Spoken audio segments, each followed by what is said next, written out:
in Uganda. We the real life Wakanda. Good everywhere we go, little sanctuaries, hotel Rwanda. Hey, my familia is the 12. Hey, my familia is the 12. Hey, my familia is the 12.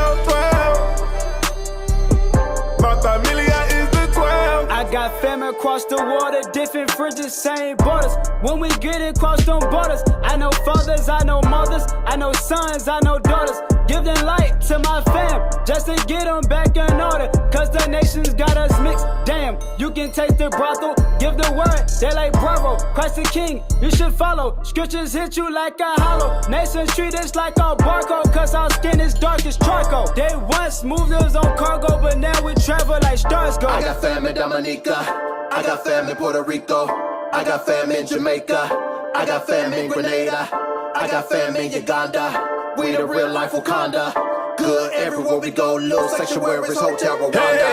Hey, my familia is the 12. Hey, my familia is the 12. Hey, my familia is the 12. My familia is the 12.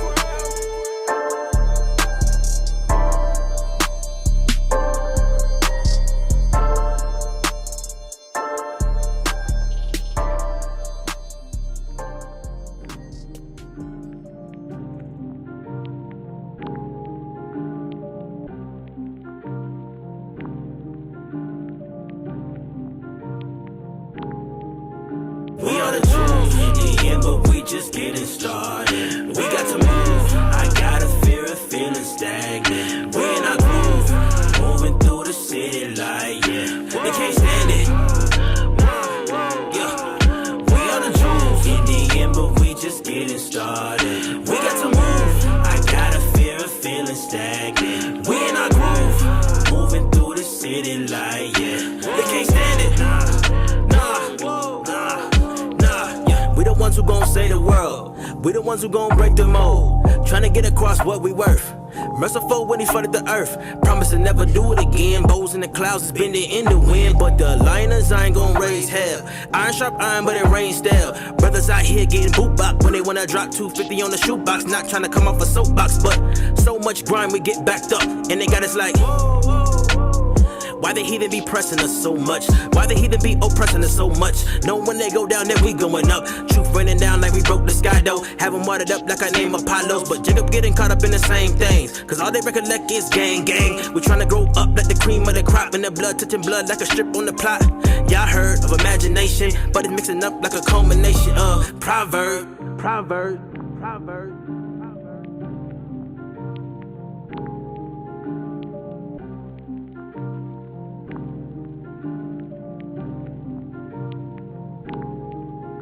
We are the truth in the end, but we just getting started. We got to move. I got a fear of feeling stagnant. We in our groove, moving through the city like, they can't stand it. Yeah, we are the truth in the end, but we just getting started. We got to move. I got a fear of feeling stagnant. We in our groove, moving through the city like, they can't stand it.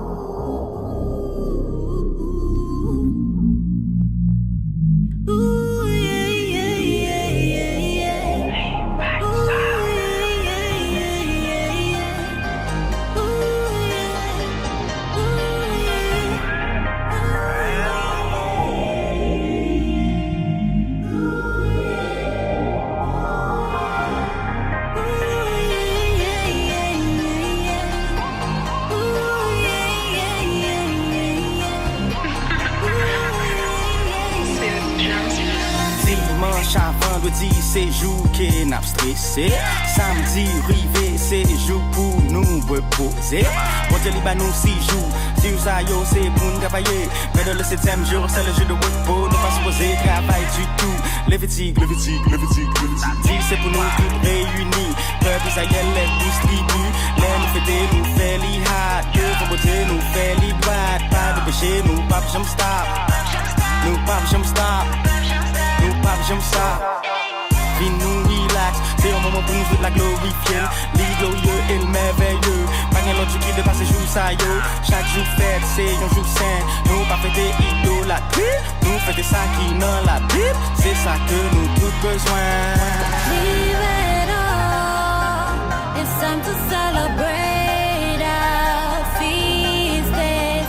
Leave it all. It's time to celebrate our feast days. My feast day, your feast days, these holy days. We gotta stay focused, be separate. Let's dance like never before. Let's dance like never before. One body, one mind, no strife. Our King, our Lord is Christ. C'est un merveille, les nous tous unis ensemble. Retirer stress, les nous mettre bon Dieu des fans. C'est ça l'amen. Les nous tous obéissants. Nous pas qu'à occuper, ça le monde dit. Les gars nous jamais quittés, pas voir la pipe. Nous gagnons 52, ça va, ça yo, normal. Nous gagnons volina, nous gagnons des livrances. Nous gagnons fait pain sans les vins. Wap jwen tout dans les victimes. Excepté fait des tasks. Et wap jwen dans Maccabees. Qui dans livre apocrypha. Histoire de mettre dans le grec courir. On célébrer, on célébrer, on célébrer, on célébrer, on fraternité. Leave it all. It's time to celebrate our feast days. Leave it all. It's time to celebrate our feast days. My feast day, your feast days, these holy days. We gotta stay focused, be separate. Let's dance like never before. Let's dance like never before.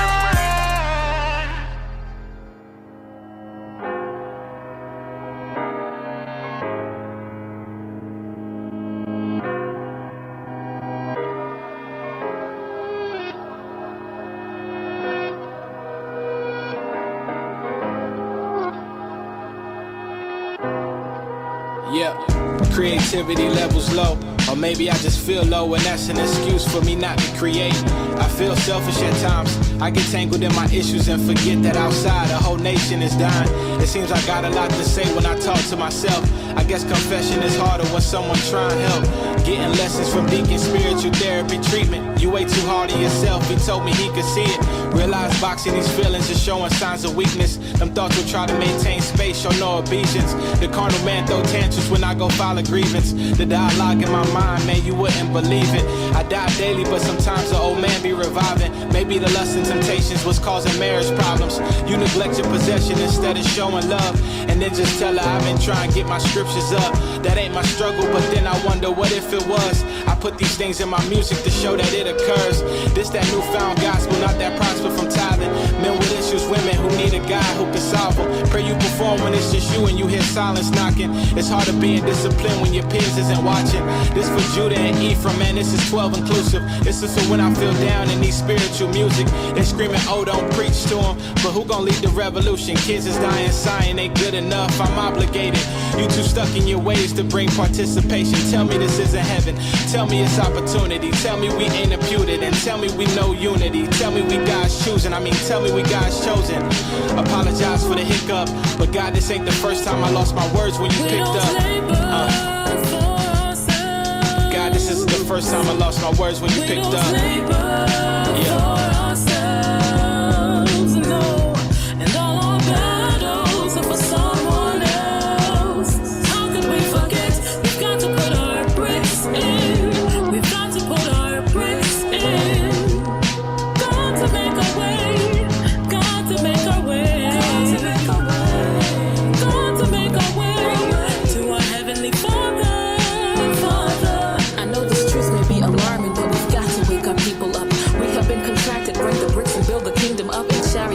No one's going unless the Father's willing it. And I'm just trying hard not to get purged out in the wilderness for real. I don't want to be seen as unprofitable.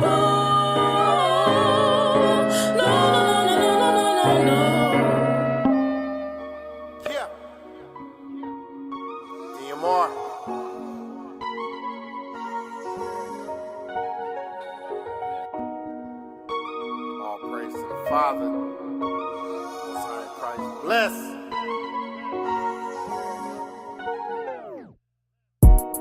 Thank the Lord for success. Covered in blood, ain't gotta wear a vest. Raised in the West, where every day is a test. Claim the wrong set, they leave your body a mess. Really though, I done made it from the bottom to the top. Praise the Lord, your boy never stopped. Doctrine get mop, boop bop, kicked around the place. Playing games and talking about some grace. I'ma bring it to your face, defended, trying to cover another race. Best believe no Edomite is safe when Christ hit this place. Only coming for Cedar Jake. Other nations prepare to see you wake. Eternal life is stake. So I study, pray, apply. Killing my demons, call it homicide. I've been bona fide to prophesy. Call me certified, attacking evil against the sinner side. Look at how I ride, watch how I roll with it. I be all in, but I never saw my soul in it. I'ma put my soul in it. From the cradle to the grave, born again, returning as a babe. Living in this maze, my people, they full of rage. Living in the days like sentence, lock us in cage. Really though, found the Lord when situation was funky.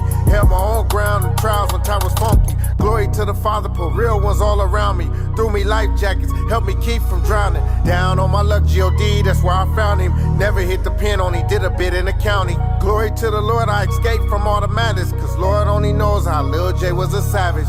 Glory to the Lord, I escaped from all the madness. Cause Lord only knows how Little J was a savage. Thank you.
I want freedom,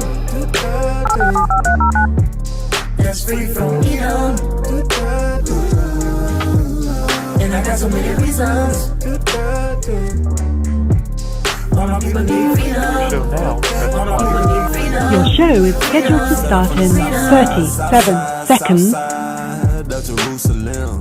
Trials in my life, I ain't new to them. New man come to life, they ain't used to him, and that's crown talk. Say it with me, all I want is a crown now. Walking to the gates tonight, got everything I want. And all the heathen mad cause they don't America. KKK is a joke, 2 cuts to the throat. This is my faith and my hope, you can keep the Christian code. This stop doing dope, just let me sing my new song. Your show will go live in 5 seconds. 4, 3, 2, 1.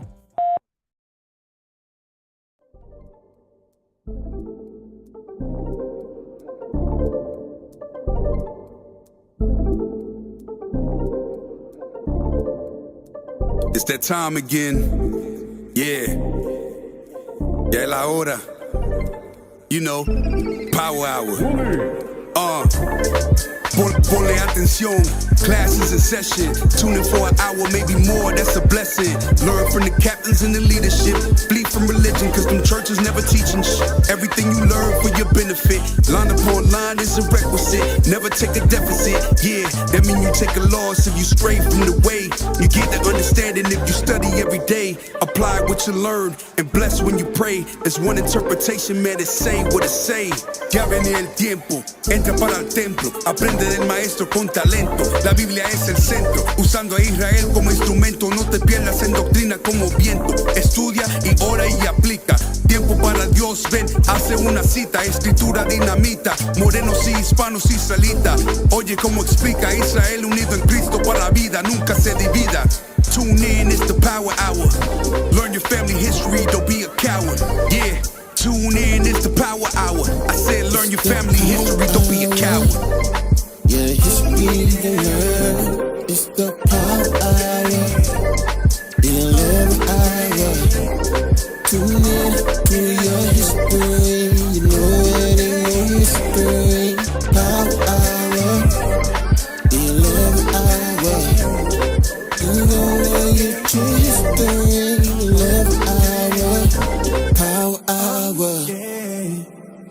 Shalom, shalom. Welcome to the Power Hour Plus. I'm Deacon Yashua. I'm Officer Shia. Officer Tobias. Oh, we back. Officer Shia's back. That's I'm right. here. His tummy don't hurt this week. My tummy. His tummy hurt. That's what my daughter tells me. My tummy hurt. And that's what I was telling my wife. You need Jesus Christ. Tummy hurt. His tummy was hurting. Tummy. So he wasn't here last week Shout out because to he went fonduing, but he fondonted. Yep. Hey, you want to give a shout out to the melting pot date night spot? Shout out to the melting pot. It was a heavy pocket afterwards.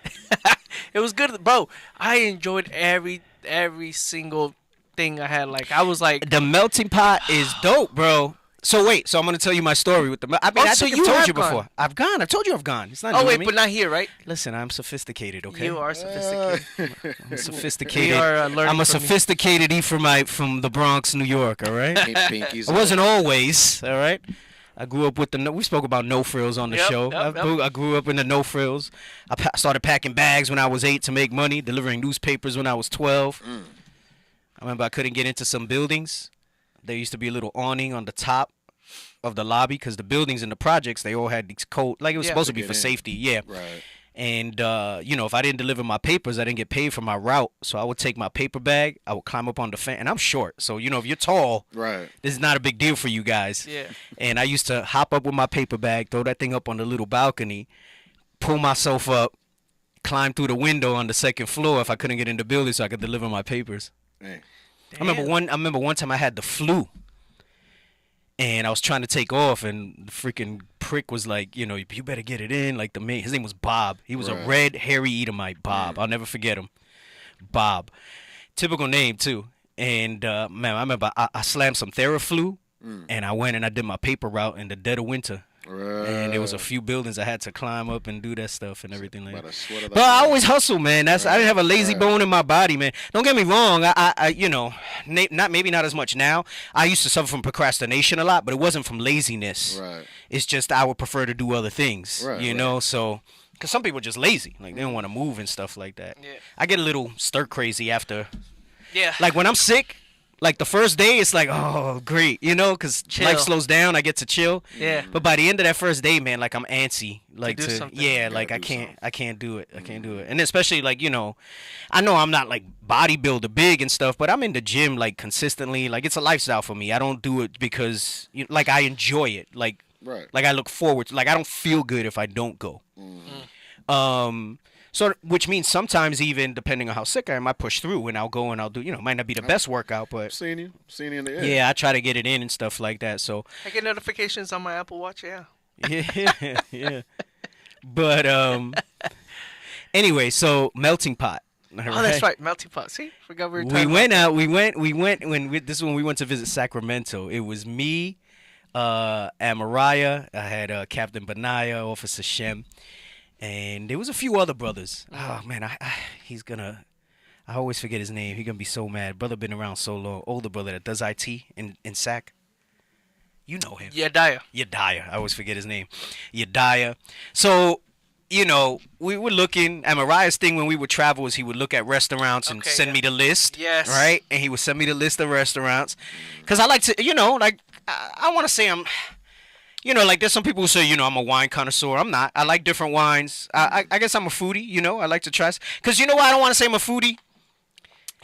Because you got people like Soldier Ezekiel here in Arizona who thinks he's a foodie. And he's from Arkansas, and that's not a foodie place. Right. No. I'm a foodie. I'm from New York. Yes, you are. All right? New York City, not Buffalo. I have. Or upstate or Utica. All right? So, I always tell people, you don't got to travel the world to eat the world's cuisine. Just go to New York City. That's facts. Just go to New York City. It's like block by block. But literally, in some places, it's block by block. Right. Like a lot of Jews. A lot of the real Jews, too, over there in New York City. So, I'll pick stuff, whatever, and I was like, all right, let's go to the melting pot. I have never tried fondue, right? I'm like, I'm a foodie. I've never tried fondue. I mean, I've had dessert fondue. So I don't know if you don't know what fondue is. For some people who don't know what fondue is. I've had dessert fondue. I think it's French, right? Fondue is French, I believe. I could be wrong. Sounds like cheese.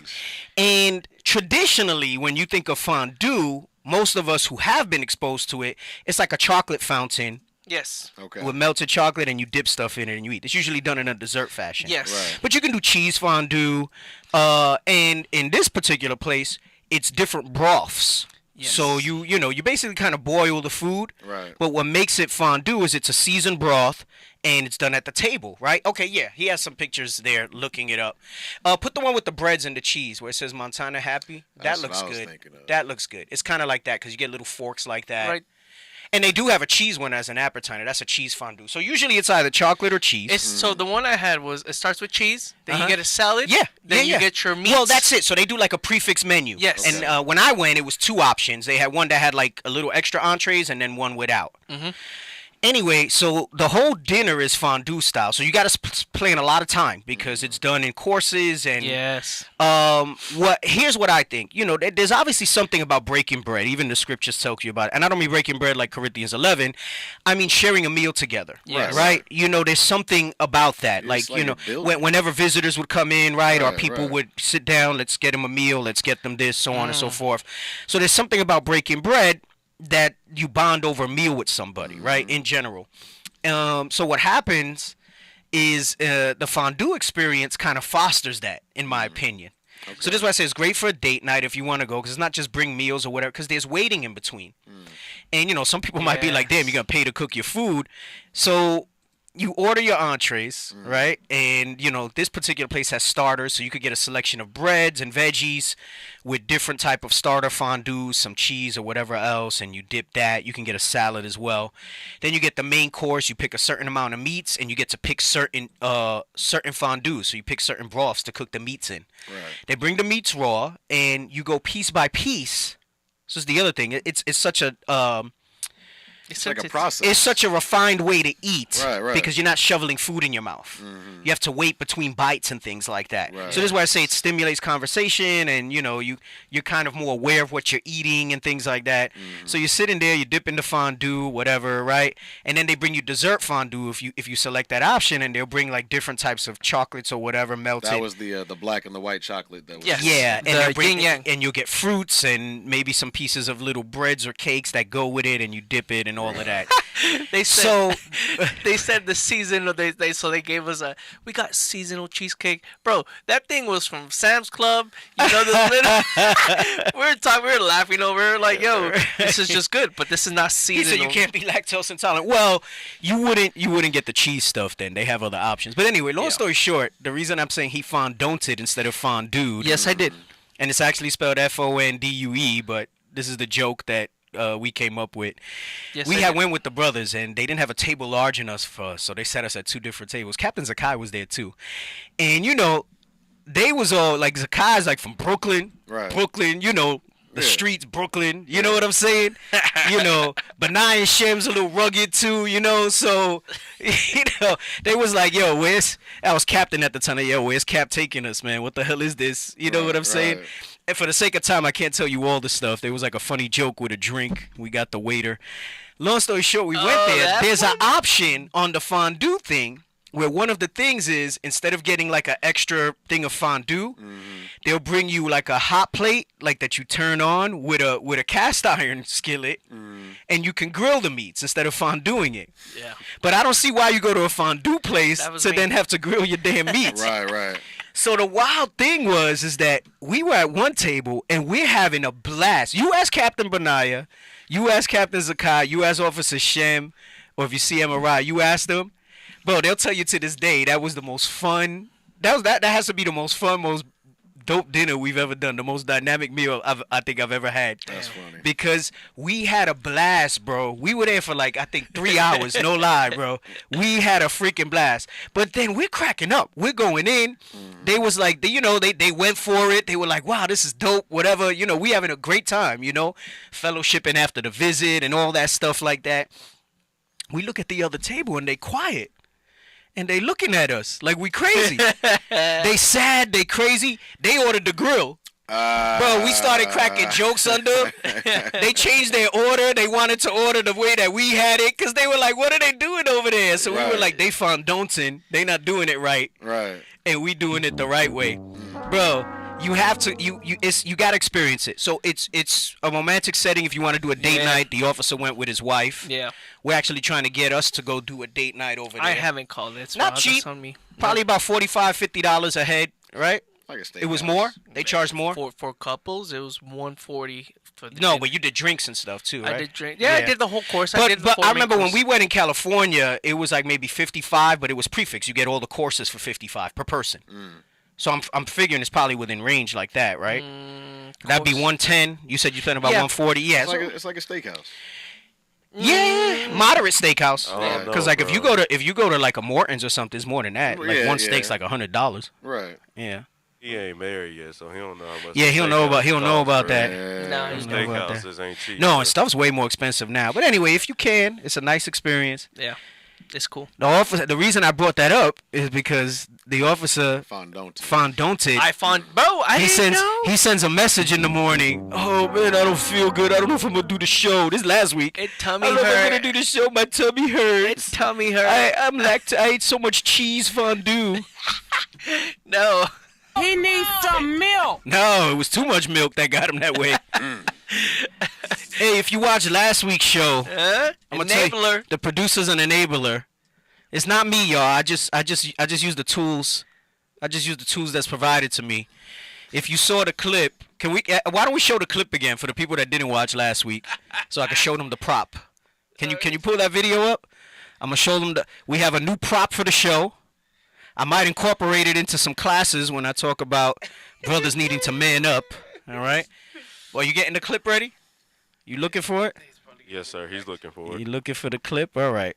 Let's talk about it. Yeah, bro. I never been to fondue like that before. So it's dope. It's dope. And it's nice to go. Like if you wanted to go on a date, I would imagine. I didn't. I just went. But you could go with the brothers, and it's a nice time. It was really It's good. a nice time. I enjoyed every bite. I enjoyed the company with my wife. It's It a was nice really time. good. Yo, I didn't know. We were like, can I get my stuff well done? She's like, you cook it. I didn't know. I was Yeah. like, she's like, you actually cook it. Yeah, you put it in there, and they tell That's you. how I new think I was. did they give you recommended times? How long to put it Yes. in there for what you want? Yeah. Well, they actually have a QR code. You scan it, takes you to a website. Oh, and okay. then So it they're a gives little you more high tech. That's timer. probably because we went pre-COVID, so that's like a post-COVID thing with the QR code. And it has a timer, so it Yeah. tells you, okay, chicken, timer, boom. Right. Yo, and Benaya's like, he don't ever seem like he real excitable. So you'll talk to him about it, and like he'll just give you like this smile and be like, yeah, that was a fun time, man. That thing was so dope. and that means he was very excited. Right. That means he had a great time. If you know Cat Benaya. But You find it? That was funny. He trying to find it in the chat. Which one was it? What did it say? or Yeah, what? stuff like that's pretty cool. I like it better than Korean barbecue. Because I feel like the grill gets sticky sometimes. You ever done Korean barbecue? Never. They got a little grill in the middle. So similar type of thing. You cook the food while you're there. So instead of broths, you use the grill. Excellent. It's very good. It's very tasty. But you go in there and you have to cook it like that's. Yeah, but I mean, they give you premium meats. It's Right. like premium stuff, and like you kind of cook it. I mean, there's something about it though. It's that slow down. I mean, I look at it like if you out in the wilderness and you Right. killed something and you got to sit over the fire and wait while it cooks. Okay. It's kind of that type of vibe, you Right. know. But you're indoors in a restaurant and stuff like that, Yeah. you know. More the experience. It was very good to have like conversation with. Oh, that's right. Y'all had the Royalty Duo concert. Oh, I imagine it's good. Everybody loves them. There's some righteous love songs right there. All right, go ahead. So I want to talk to you about the props before we jump into the show, right? Good. But if you didn't watch last week, I'm gonna show you what the props are. All right. You still got the fondue on the screen? What's going on here? Oh, I'm behind. Yeah, you're not live. You're not live. I'm not live. Go live, bro. Go live. Go live. Let's go. Stop It's it. too low, bro. Can't Come on. hear nothing. Turn it up. I love you, man. I love you too much. You know, you have no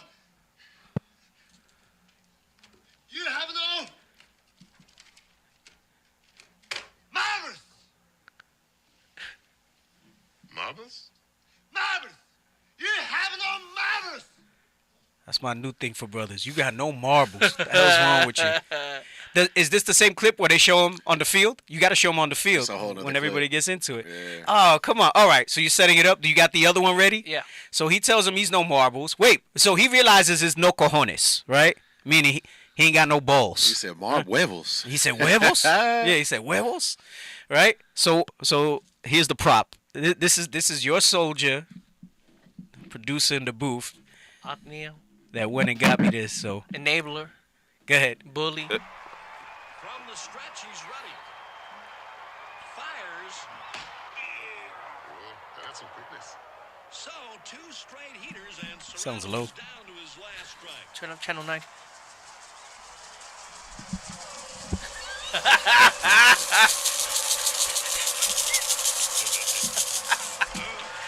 Oh, you guys. Serrano back in the box. Last pitch, man. That was beautiful.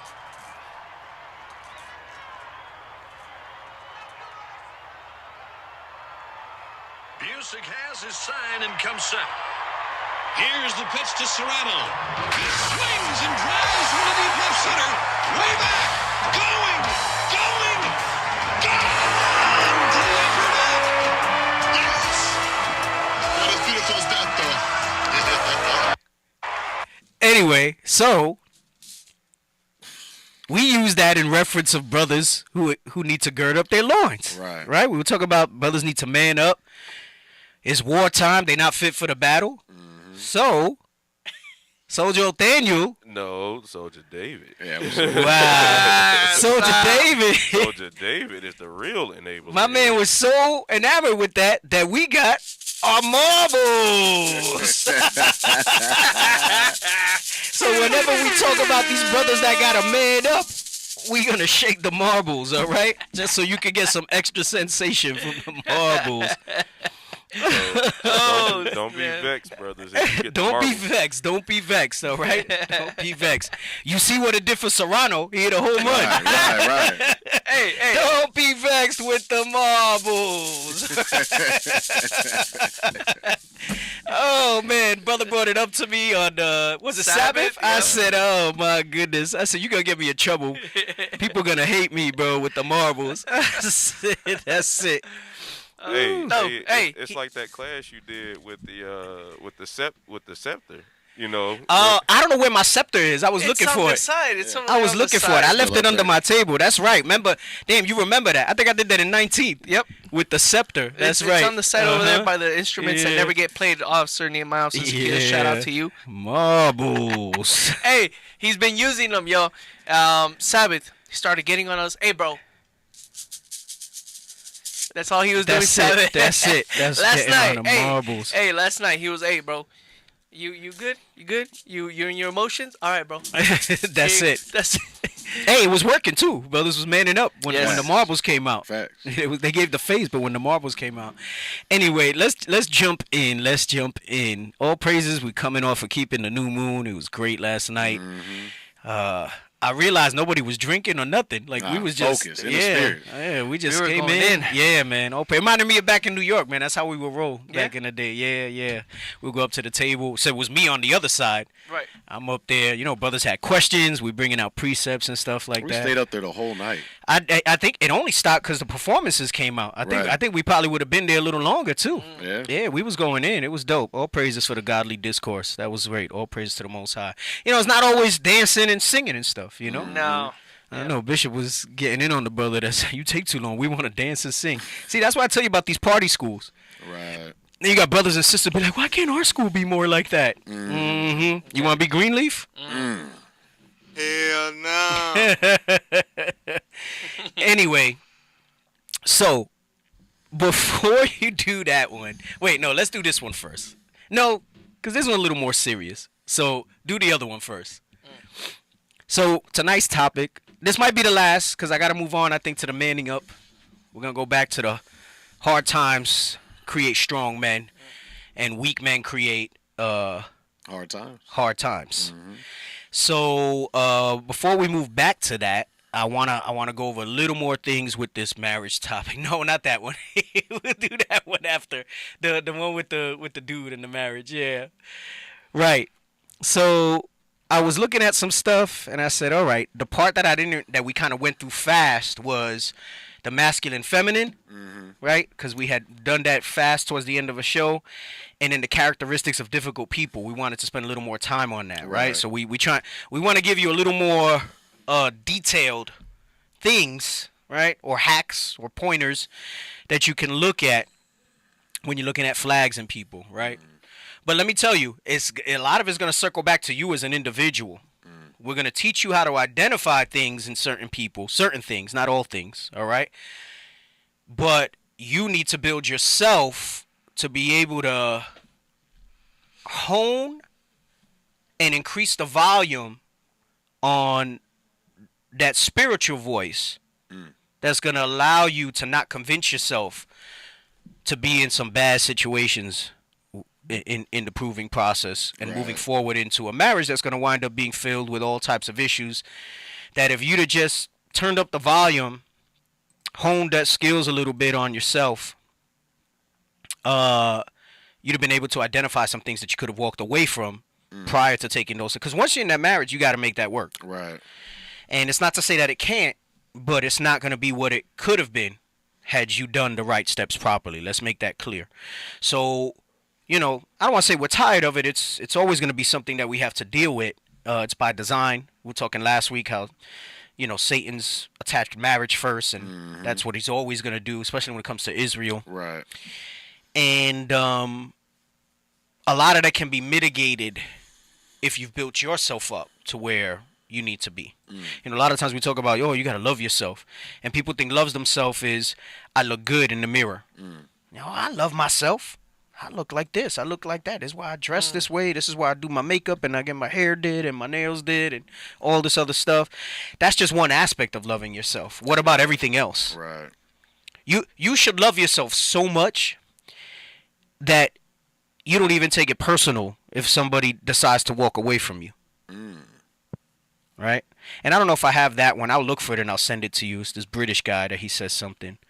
I like the words that he used in it. But basically, have the confidence within yourself that, and I'm not talking about that you are difficult, because there's extremes. Like I said, there's always outliers. You could be a difficult dragon. You could be a simp, pain in the behind, and have this delusion of grandeur and say, oh, well, they walked away from me because they couldn't handle me. No, we ain't talking about that. Right. But we're talking about knowing your worth, having enough confidence in yourself that you're not broken down thinking, oh, they did this to me. Right. You don't take it personal. You don't take it I know it's hard to say. It is a personal thing that's happened to you. But if they decide to walk away from you and you're confident in your worth and you love yourself enough, then you know it was really them, not you. It's not a flaw in you. That's the scarcity mindset, right? Yeah. Going into the scarcity. Little bit.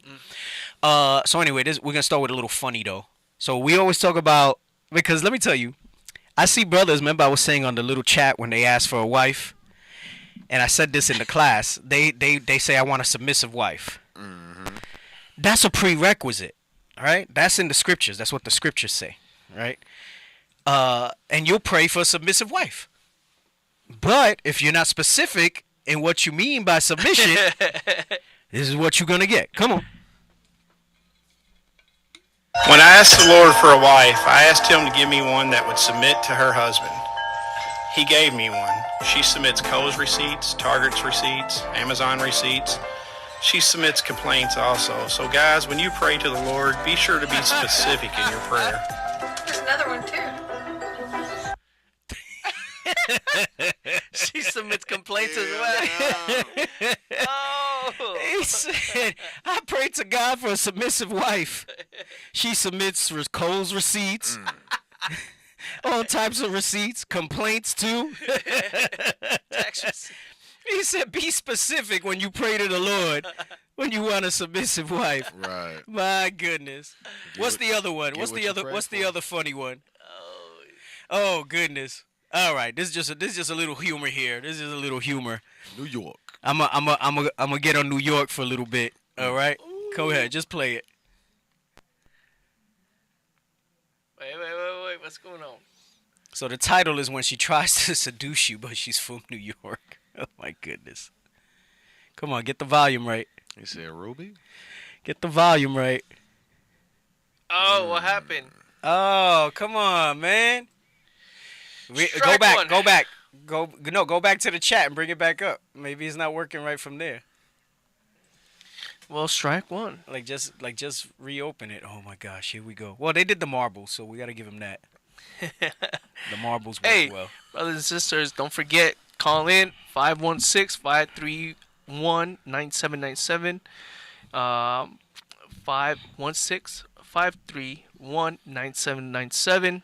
It's been a while since anybody called. Just get the link from the chat again. Maybe it expired in the thing. Why are you trying to do something backwards? Don't forget the Booster Club. You need marbles. I'm trying to buy some time for the IT here. Yeah, go ahead. Try to buy them some time. IUIC fundraising at IsraelUnite.org. Brothers and sisters, remember that your donations are a big help for the nation of Israel, the leadership that travels. All right? Y'all see what they did in Haiti. All praise to the Most High. We ready? We good? Let's see if it plays. Make sure we got audio.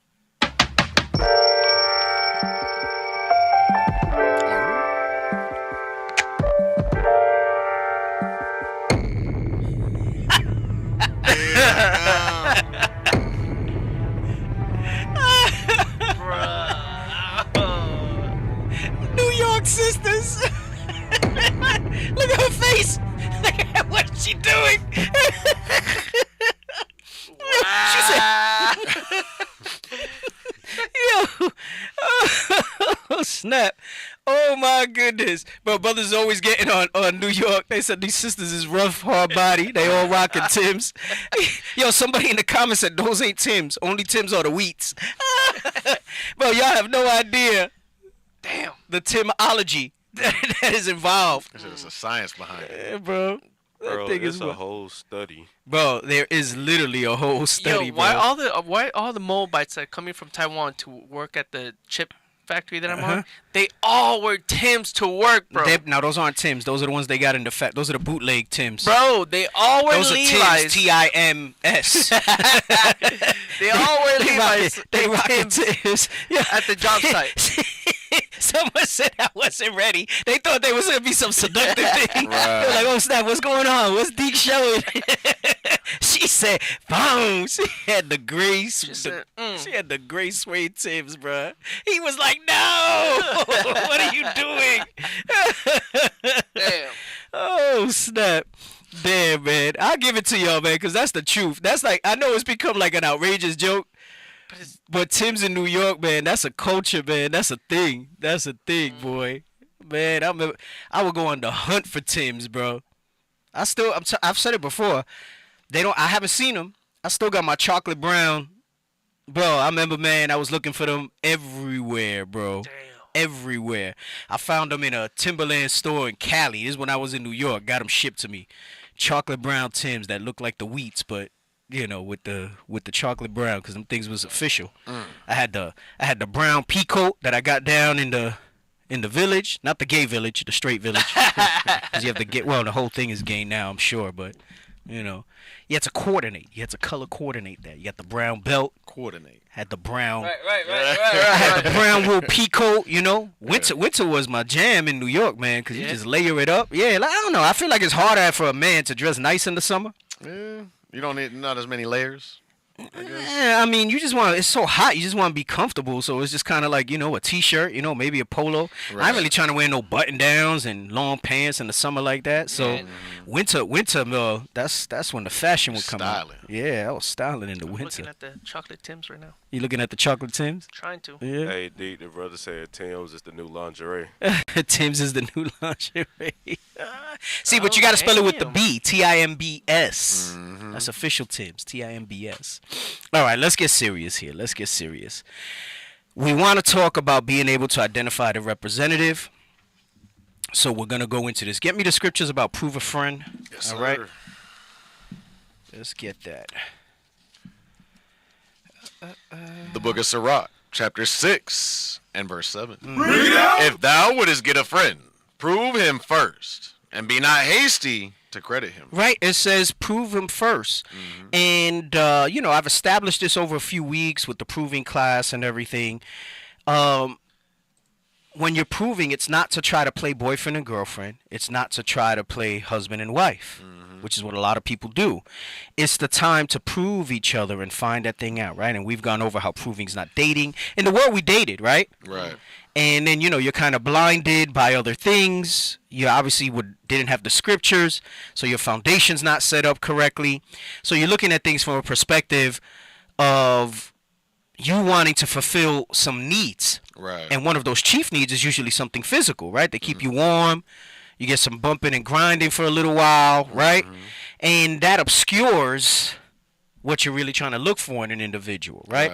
Especially if you're enjoying that physicality, right? Then it makes you kind of, you don't necessarily pay attention to some things that you may or may not have seen. Lose focus. You lose focus, right? So what's wonderful about the way the Most High has this thing set up is that he says, you prove a friend, and he goes through some steps here. We'll read some of them, right?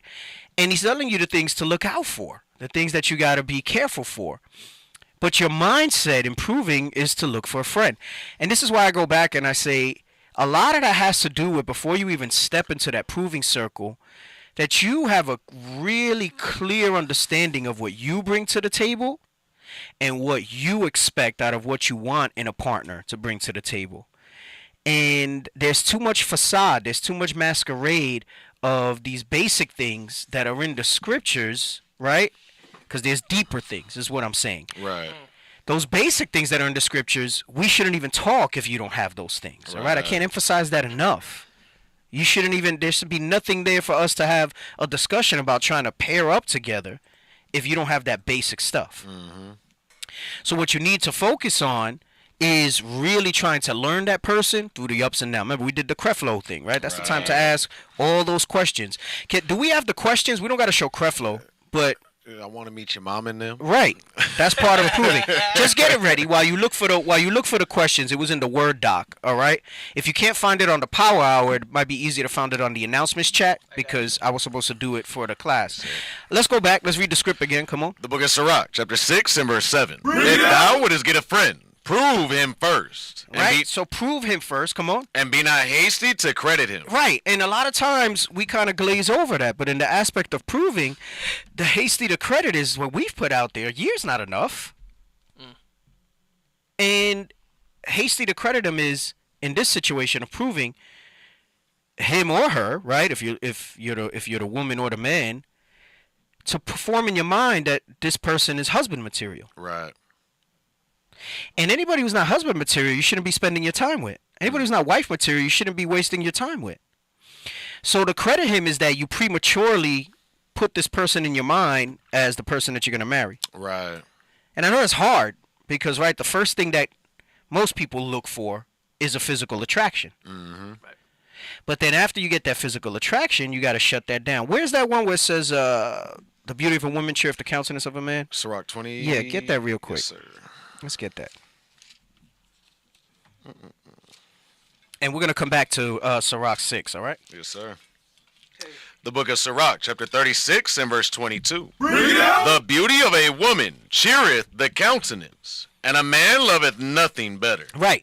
And likewise, women as well. We know for a man, right? So meaning that that's going to be, that's what's going to be maybe your initial thing. Right. Before anybody says a word, you're going to consider how they look.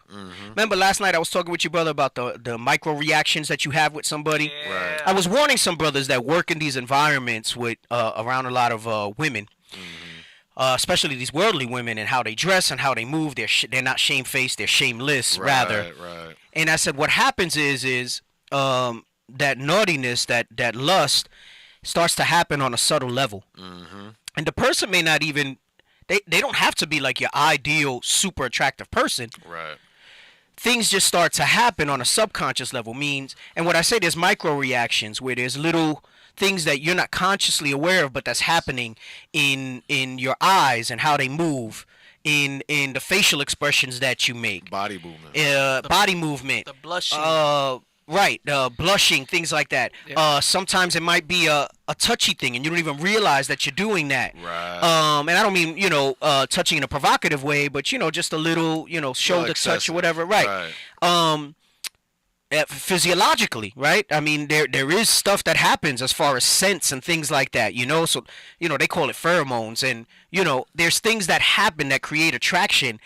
That it's not like you're saying, okay, let me shoot out my pheromones.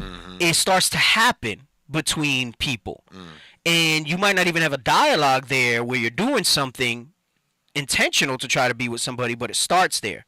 And this is why you have to have like kind of a hyper awareness of what's happening there and realize, okay, let me take a step back, you know. And men are really bad at that because we'll misconstrue signs and stuff like that. I don't know if I posted the one I want to post. Did I post the one about politeness? No? Okay. We'll talk about that in a second. Let me pull that up. Go ahead, say something. Might need that. Yeah, say that. Hold on. Because so women are notorious for doing that. You know, you could be talking to a woman and that little laugh, and then that little arm grab that they do. Yeah, notorious for that. Yep, or the shoulder touch. Right.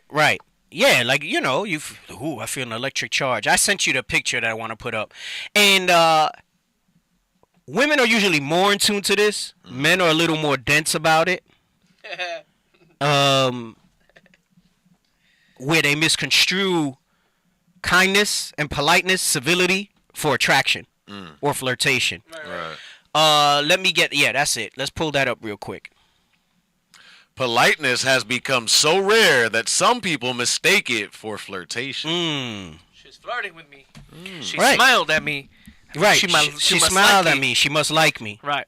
You know, she's making eye contact. She must like me. Right. And it could just be, depending on the context of where you're at, that somebody's polite, somebody's respectful, especially in our environment, right? We teach the women and the sisters to be respectful. Right, discreet. Doesn't always mean that there's something there, right? Well, that's why Bishop was going over about, like, sisters. Bishop Kanai was going over about sisters. Don't look at me for more than such and such seconds. Yeah. So because men are gonna, like, you know, right? Yeah. Be polite, but don't. And I gotta say, listen. It's knowing this information. I understand. That means it got to be tough out there for women, because that means there's gonna be a lot of undue attention. Even the ones that are not dressed like hoes. Hey, you know what? That reminds me. That little clip you pulled about the chicks at gym. Remember that, Othaniel? When I had posted the clip with the people at the gym, and then you posted. It's in the feed. You had downloaded a portion of it. Yeah, let's get that too. Let's get that too, because there's two ends to this, and then I'm gonna circle back to my point. I'm gonna find it for him real quick. Yeah. It should be in the feed. I think it was you who downloaded a portion of it. What did it say or what? Yes, sir. Yeah, you could just show that portion. We don't need to show the whole thing. That little portion brings the point home, because it was like a 9-minute clip. It was a very good clip. Right. But brothers, I got to tell you, a sister being polite or whatever does not mean that she's into you. Right. But this goes back to what I'm talking about, those micro reactions, though. So that type of thing will happen there. And when you're interested in somebody, those things are going on subconsciously. So I understand the challenges of the physicality of being attracted to somebody, but you have to be more disciplined to turn those things off. Get me the other one in Sirach about the operations. Yes, sir. Okay. Remember, I've been using that and meditating that on a lot for whenever we have any type of issues. Because we're not animals, right? God made us with these faculties to be able to resist those types of things. Is this Sirach 17? Yes, Sirach 17, verse 5. Go ahead, get that. Remember, we have to employ these things, okay? The first 5 that he's going to talk about is going to encompass those micro reactions. Right? There's something going on there that you don't realize is going on, and that's just your senses. But we have sense. And we should have sense, so we go beyond that, right? Go ahead, read this. The book of Sirach, chapter 17 and verse 5. They received the use of the 5 operations of the Lord. Right, and that's the 5 senses. That's where you experience those micro reactions, right? And you might be subconsciously attracted to somebody, but even that doesn't mean you necessarily like them beyond that. There's just something happening there, right? Come on. And in the 6th place, he imparted them understanding. But we have understanding, and we should not be subject to those lusts, to those carnal impulses, right? Come on. And in the 7th, speech, an interpreter of the cogitations thereof. So rather than assume something, how about you ask? Instead of trying to be touchy Instead of trying to go ahead and do the googly eyes and all the smiles and all this other stuff. Right. A dialogue should happen. A conversation should happen. So meaning when we have these type of things, God gave us more than just so the senses play a role in it, but he gave us more than that. Read on. Verse 6, counsel and a tongue and eyes, ears, and a heart gave he them to understand. To understand. The main point being to understand. So I guess I'm saying I'm taking the long way to tell you that I understand the physicality of those 5 operations. Right. But God gave us a 6th and 7th that doesn't make us subject to those things. That's heavy. That makes us rulers of. That's what it says. Rule your spirit. Right. Right. That makes us above those things. Where Paul says, I keep under my body. I keep under my body. Right. Right? Let's get that real quick. Yes, People sir. might not know where that is, right? Let's bring that out. The book of 1 Corinthians, chapter 9, and verse 27. Bring it out. But I keep under my body and bring it into subjection. And how does he do that? By what we read in Sirach 17, all right? And 5. Because the part that's the body is those 5 operations. That's just the senses, right? You don't think to activate those things. You don't have to think to activate those things. You see, right? You smell. Right. If it's pleasing to you, it's pleasing to you. It's just wired into the way he made. It's our programming, so to speak. Right.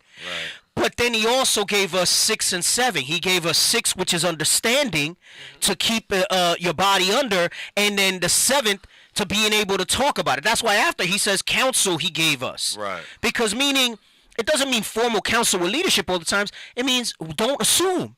Let's have the conversation and the dialogue to really understand what's being said. And sometimes something may be said and it's still not. Like, for example, you can find somebody attractive, but that doesn't mean you like them. Right. There is a difference.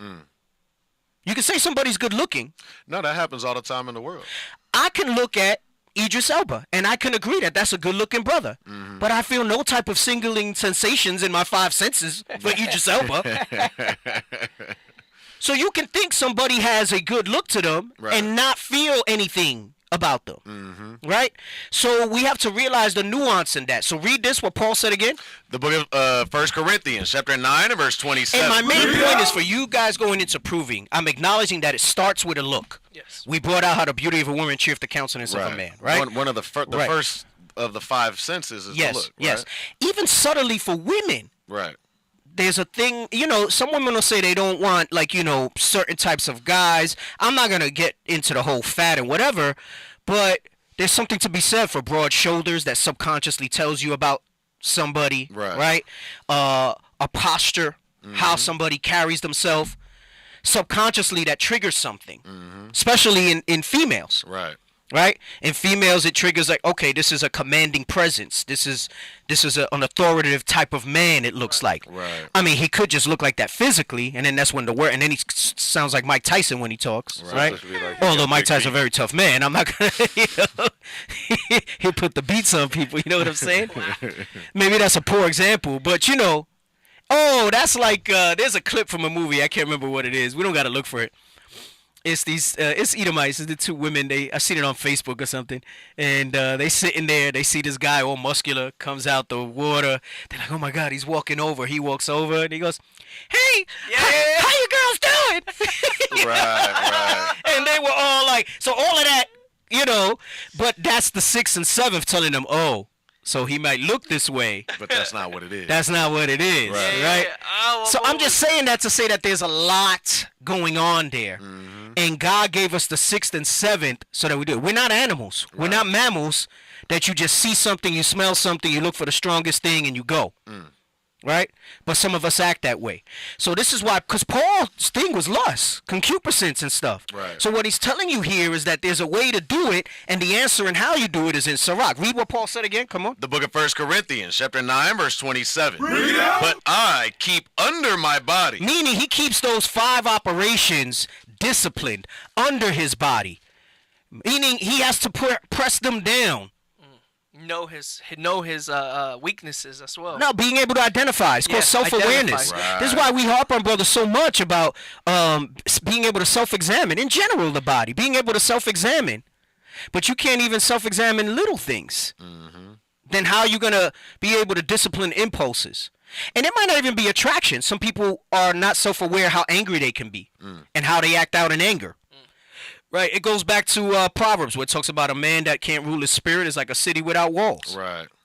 Right? Go ahead. Read this from the top again. But I keep under my body and bring it into subjection. And he brings it into subjection by what? The 6th and the 7th operations that God gave us. And counsel, you got a dialogue. Sometimes you got a dialogue with yourself. I mean, not like a nut job where, you know, you have another name for your other personality, that sort of thing. Cracker. Right. Cracker. Right. We all kind of dialogue with ourselves to some extent. Right. But then there's like a limit to that. You know, you got people who like literally. Well, that's where that counsel comes into play. Right. Because you dialoguing too much. Right. You need to get some. You need to get somebody else to kind of look at it from the outside. Right. Right. So that was it on that verse? That was it. Okay. So now go back to Sirach 17. Sirach 17 again. Let's get that, and then we go back to Sirach 6, and then we'll play the video. Oh, that it was grown-ups. Saskatoon, Canada, eh? Yeah. Where you from? Oh, from Canada. All freaking brolic and whatever. But the point that I'm making is that you got to almost be able to block that off, right? And look at the substance of somebody before you move forward to that. So I understand that initially it starts with a look. But I've seen people that it starts with a look and they read the profile. You know, if you're doing things the right way, we ask a few questions. We told them to ask a few questions and give a little background. And they'll be like, yeah, nah, I'm not interested. You know? Because maybe she looked pretty, but she got 5 kids and you're only willing to be with somebody with 3. No offense. Let's not even start the dialogue because I know that that's a non-negotiable for me. Right. But what happens is when you feel needy, when you don't feel confident in yourself, when you don't love yourself, when you're lonely, when you want to save money on bills, maybe your biological clock is ticking and you want to have children, you start to trim what you're looking for in somebody. And you start to say, okay, yeah, you know, it's not really, I'm not really into this, but, you know, they do have this and they do have that. And then when you start doing that, what you've done is you've opened yourself up to blinding yourself from other things that might be bigger things that are something that you won't want to deal with, right? I'm sorry, before you get that scripture, I wanted to show this clip. So I said sometimes men, remember we said politeness is so rare that people think it's flirting. People think it's flirting.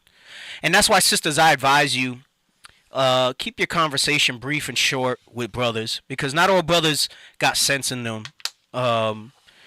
Be careful what you share and with who. That doesn't get misconstrued. Like you might have a because women talk about that stuff, right? I'll say girls because kind of girly too to some extent. Oh yeah, this brother's handsome, that brother's handsome, this brother's handsome, so on and so forth. And they might run and think that means, oh, you want to be with somebody. Like I said, that's like I could, you know, remember Hot or Not? Like, you know what I'm saying? You remember that on the internet, like Hot or Not? Like that don't mean you're gonna be with them. There was like a thing where you would just rate Hot or Not. It's kind of like Tinder where you swipe left, swipe right. I guess, but you couldn't meet them. It was just pictures and you rated them hot or not. There was no contact info. Right. I think Tinder's like you hook up, right? Yeah, that's the point of it. Right. Okay. Like so you hook up. And it I don't even want to say it's lowering your standards. I think it's that people don't know what their standards really are. That's facts. People don't really know what their standards really are. And this is why I say you got to take a strong self-assessment of you. You know, a lot of times we'll ask brothers, hey, you ready? You ready for someone? Yeah, I'm ready. You know, the sisters will ask the sister, you ready to be submissive? Yeah, I'm ready. Yeah, but submissive to submit receipts, complaints? Right. To submit grief? Do you understand what that really means? To have the mind of your Lord? Right. For your desires to be unto him? And brothers, do you understand what the responsibility is? That it says he who gets a wife gets a possession. That reminds me, there was a sister a few weeks back said, why are you always comparing women to cars? Because Christ spoke in parables. He compared us to trees. Right. He compared us to fruit. That's heavy. And figs. That's right. Where the hell you been at? Now we in modern times. Some of you don't even know what a fig is. So I'm going to talk about freaking cars. Right. Hey, D, they ain't complaining about it when R. Kelly said you remind me of my Jeep. Oh, no, they didn't like that. They were all open to that. They was moist. Keys to ignition. They was moist. And Kelly compared him to his Jeep. Damn. Popping fresh out the kitchen. Be like, let me stop. Let me stop. Oh, my goodness. Right? And men, you got to understand that the responsibilities of what that means, right? And how it's the beginning of building a nation. Right. And it's not to say that wanting company, wanting affection, and wanting all those things is wrong. But there's responsibilities that come with those things being fulfilled. Mm-hmm. Especially when you're looking at marriage biblically. Because the world just teaches you love is love and do what feels good. This is how you have men marrying men and women marrying women. Right. Knowing that by design you do something like that, there's disorder. Mm-hmm. There's disorder. It's disorderly conduct. All right? So here's another thing, though. Remember, I was saying some brothers, they don't know just a sister being polite. So we tell you, sisters, keep your conversation short, brief. Some brothers want to be playful. I'm not saying be rude to anybody. All right? Be peaceable with all people. All right? And especially in the body. All right? But sisters, be mindful. Be mindful, right? And if you are interested in somebody, your best bet is to just kind of go through the process and make it known so that there's not this scandal type of thing going on. Right. Right? So, now on the other hand, right, going back to those micro reactions, not our sisters in here that roll this way, but once upon a time they did. Because we won't allow them through the doors if they're immodest. Right. But you can't say... And I'm telling you, a lot of you sisters, you gotta, if you're in the spirit, now that you're in this walk, remember the defense when you would say, well, why do you dress like that? I dress like that for me. That's a lie. That's a lie. That's facts. It's a lie you would tell. You told it so much that you believed it. But if you in the spirit, don't tell me that you dress nice like that for yourself. Because once you walked away from the mirror, you weren't seeing yourself anymore. Right. And you gauged how nice you looked by the number of compliments you got or stares or whatever it was. So you know you had a vanity spirit in wanting to flaunt something. And what you should have been flaunting is not your physical assets, but the assets of who you are as a woman. Right. And what you bring to the table in that regard. And a lot of times the reason we walked around that way, and women especially, flaunting themselves, it stems from insecurity about everything else that they have. Right. If the greatest thing that you can bring to the table is your physical body and your looks, then you're not so great at all. Right.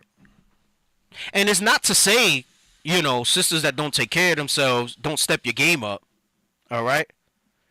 And I'm not saying you got to throw on a bunch of makeup. We spoke about Peanut, right? But, you can take care of yourself. You got some sisters is always all disheveled and all types of stuff. Right. All right? Hold on. We'll take the call in a second. I want to play the video clip real quick that you put down, all right? Listen to this. This is an excerpt from a 9-minute clip. Because he's talking about basically women at gyms that dress all salacious and then they upset when they get attention. And I'm not talking about guys being disrespectful, but they just getting some eyes or somebody talking to them. I just came here to work out. They were looking for it. Right. Right. Come on, go ahead. If you're a woman and you don't want to be noticed by men, if indeed even the brief glance of a man offends you and causes trauma, then you might consider wearing clothing when you go out in public. Bring it Now, I'm out. not saying you need to cover yourself in a burlap sack or hit the gym in a parka and snow pants, but I am saying that you probably want to wear more than just your underwear. So both women are working out in skimpy spandex shorts and a sports bra, a uniform that has become, by the way, quite common at gyms all across the country. At some point in the past few years, the nation's women decided by majority vote, I guess, that clothes are optional when working out in public. And yeah, according to the laws in most states, apparently, they're free to treat the gym like a nudist resort if they so choose, but they're not free to control everyone else's minds and eyeballs while they perform a strip. Right. His point was saying you're going to dress like that and then you're mad that you're attracting the attention. Right. Why are you looking at me? Why are you looking at me? The hell you dress like that? Because you have the attire of a harlot? Right. And that's what's going to happen? Don't mean it's right. I'm not saying it's right if somebody being all oogly-eyed and stuff like that. But some of the stuff is so subtle. It's not a big deal, So you got to understand there's size to this thing. But you can't tell me, sisters, you got to own that. If you're in the right spirit and you're in this walk, and you haven't been able to realize that that's why you flaunted your body that way, you wanted the attention. Right. You wanted the attention. Don't say you did it for yourself. Who do we have on the phone? We have a brother that is with the Dallas camp who had a question about the representative and what to look for in those red flags. Oh, okay. Well, that's we're gonna move into some of that in a minute. I mean, we welcome to have him introduce himself and speak on the call. But yes, sir. It's a lot. The rest of the show gonna go into that. Right. who we got on the line? Welcome to the Power Hour. Hello. Hey, shalom. Most High Christ bless. Hey, this is Reverend Slewfoot Pigamoose from the Ebenezer Baptist Church of God in Christ. Who is that? Is that Deacon Abio? Hey, he fooled Soldier David, but I told him who it was. This is Reverend Slewfoot Pigamoose from the Ebenezer Baptist Church of the World. All right. Welcome to the show, Reverend Slewfoot. I knew it, bro. Cause you know why? That Ebenezer Baptist Church. I knew it, bro. Hey, what's up, Deke? Most High Christ bless, bro. What's going on? Hey, Most High Christ bless. Hey, first and foremost, I want to thank you, man, for giving me that screenshot. That Idris Alba comment was fantastic. Oh, hey, don't you dare, bro. You know I got ammunition against you about the DC universe, all right? So. Oh damn! You're right. Let me fall back. Holster your weapon, bro. Holster your weapon. I'm a holster it. Nah, man, I did want to speak, but you giving free game right now, Deacon Yahshua. Free game, and I'm telling you, folks is tuned in, but man, these brothers and sisters be checked out when it comes time to apply these things when it comes to proving. You made a statement about people kind of basically lowering their standards because they feel like the biological clock is ticking. You know what I'm saying? This might be going on, that might be going on. And they don't realize it's not just that. Like you said, they're overlooking other red flags that they wouldn't normally overlook, but because of that spirit of desperation setting in, now all of a sudden they want to settle. Now all of a sudden they just, they're going to go run with whatever, and then it comes back to bite them later on. Now, I'm not saying that sisters don't need to be realistic or brothers don't need to be realistic. Right. You be having these people that will set high standards that's above their means. And Kevin, we can pull a whole bunch of Kevin Samuel videos showing that. You sure right about that. Damn Skippy. But you do need to stick to what it is, what you want. And like I said, brothers who wouldn't necessarily pick the big girl. You know what I'm saying? But because you feel like, you ain't getting looks or you ain't found the one yet, now you went with the sister that you're not attracted to, and then you just set yourself up for later on to have some issues, fornication problems, right. things like that. Another thing spiraled out, from that. Right. So I pray brothers and sisters just taking heed, man, because like I said, this is free game right now, and we see it over and over, bro, over and over. All praises to the Most High. All praises to the Most High. Yup. Yeah, we definitely moving in that spirit, trying to bring this stuff to people's attention, but. Goes back to what we read in Sirach 17 that people just operate on them 5 operations and they forget about the 6th and 7th, or they become deaf, dumb, and blind spiritually to what they need to be looking for. So, yeah, all praises to the Most High, man. You on the road or you in the crib? Yeah, no, I'm on the road, bro. I'm on the road, man. I'm heading to Greenleaf. Greenleaf. Yeah, man. Oh man, what's up? You was gonna say something else? I cut you, D. I cut you. Go ahead. What you were gonna say? Something? What I was gonna say was also, and like I said, I don't know how. I know this ain't fix your face, so I know I'm trying to be professional. Nah. We bro. If you didn't see me from the beginning, I'm whipping out marbles and stuff like that. Faces getting fixed. Faces get fixed. You just. About the marbles. I forgot y'all got a bag of marbles. Anyway, bro, we got some marbles, bro. You fixed them faces, D. You fixed them faces. Hey, let's be honest, man. Like I said, brothers be burning also, and they be settling. I'm gonna tell you, once them couple of nuts wear off, and now you can see that sister for what she looked like. Now she don't, you know what I'm saying? Now it's not, of urgency. Like now you wishing you would have waited. Yeah. Brothers be doing that stuff, man. It's not about busting the nut. It's about, hey, make sure this person you pick you're gonna be with him or her for the rest of your life. Right. Don't let that fire get you burned. I'm telling you, it'll be a bad day. Yeah, right. Hey, and you know something? If you wind up in that situation, once you get that post nut clarity or post nuts, however many it takes, is wicked as hell if you try not to make that thing work. Now, this is what you did. That's that union, and you gotta. This is why I've been cautioning people with as much of this, like you said, this free game. You know, for those that still ain't pulled that trigger, they don't realize how much we see. Not everything gets put out on the classes and stuff like that, and how much we deal with as far as these type of situations. Right. And, you know, then at that point, you got to make the best of it, you know? Hey, that reminds me, wasn't there a song, man? Was it Stevie Wonder? If you can't be with the one you love the one you with. On love, right? Love the one you with. Love the one you with. That if you don't follow the advice, you don't take the right steps, you better love the one you with, because that's what God commands. Right. Yep. So exactly. They got to roll in that right spirit. Hey, man, be safe in Greenleaf, man, and don't bring none of that Oklahoma water over there, okay? They don't need any more of that.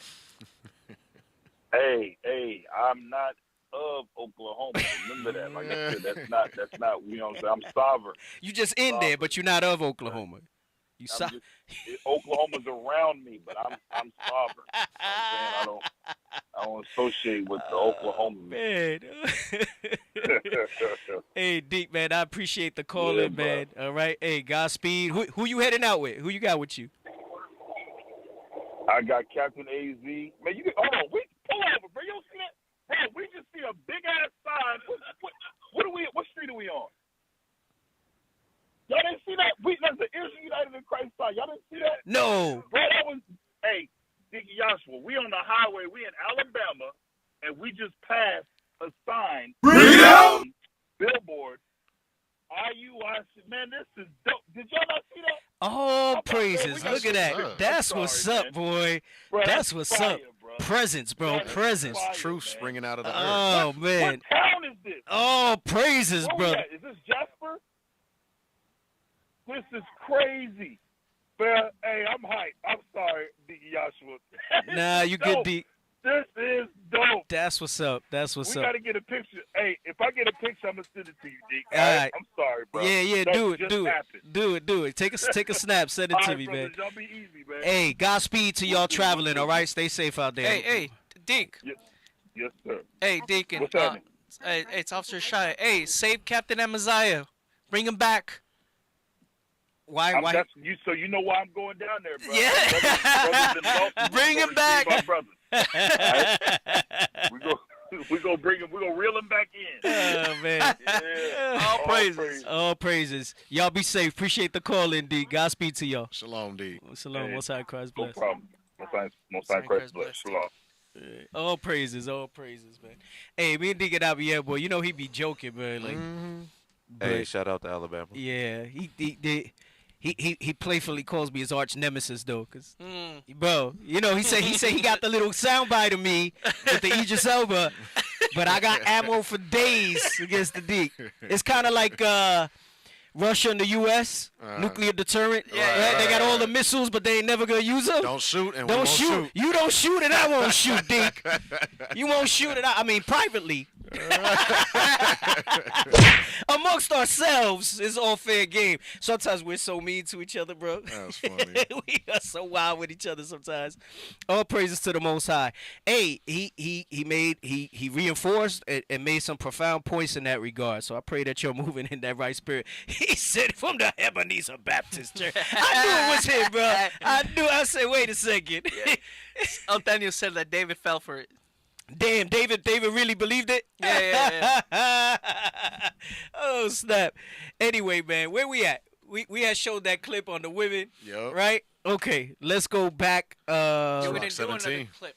Did I have another clip? You had the clip of the sister that talked about like the sex life in the beginning. That's that. I wanted to open with that. We an hour in, a little more an hour in, and now we going with it. So it's now, she gonna go into what me and Deke was just bringing out.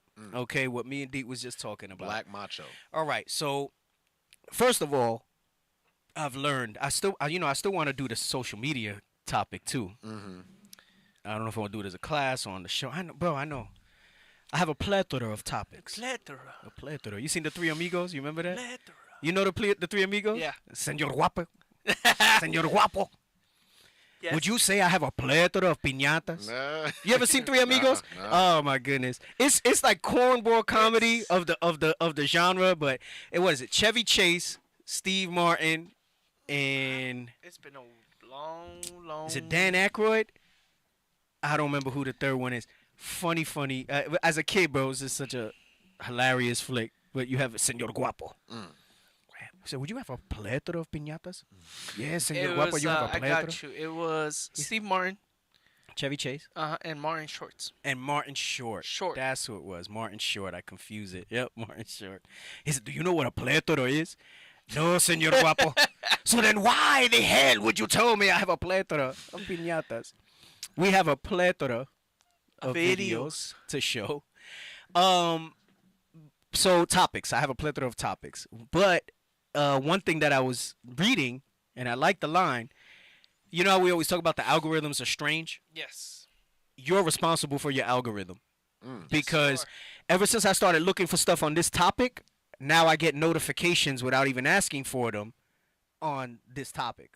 So this is why I've been able to kind of just get material and stuff like that. Right. That reminds me too, that show Evil I've spoken about, that is on Paramount Plus now.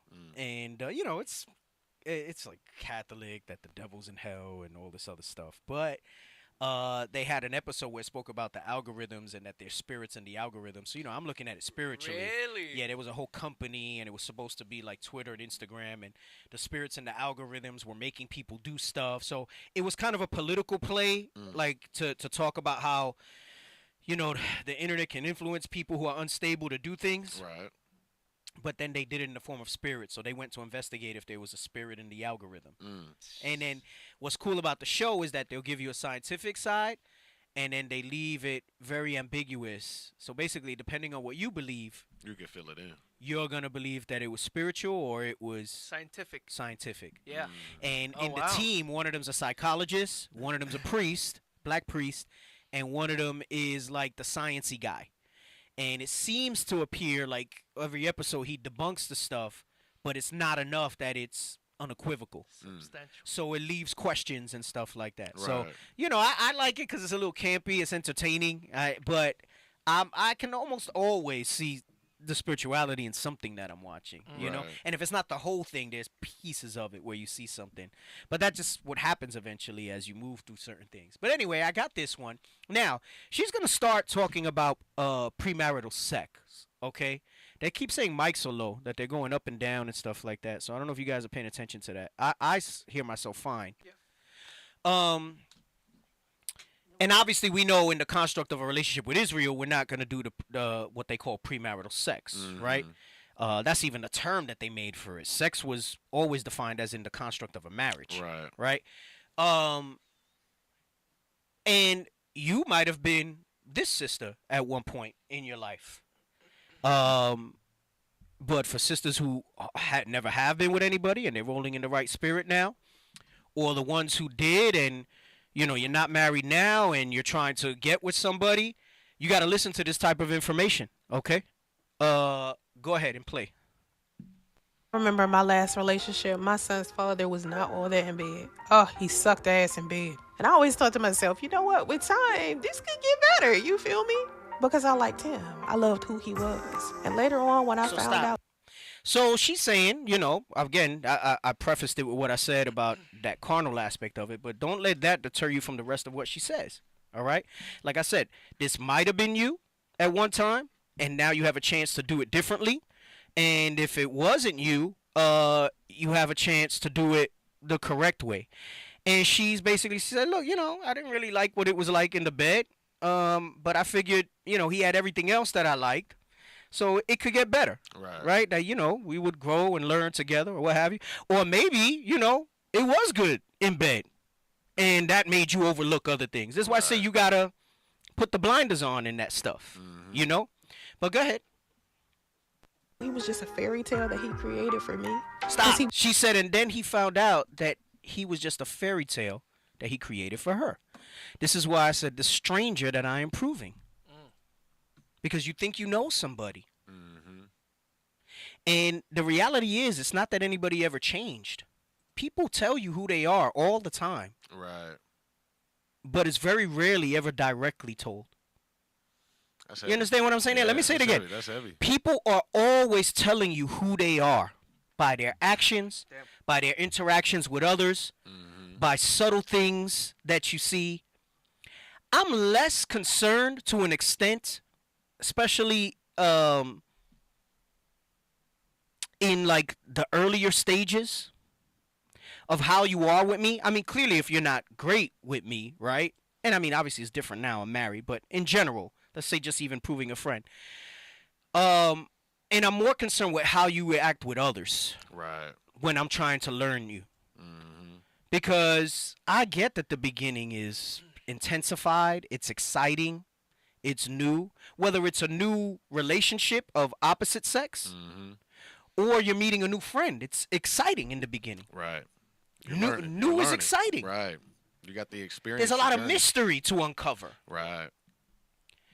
You want to share all types of things about yourself, which is natural. So, this is a person that doesn't know anything about me. Let me tell them all about myself.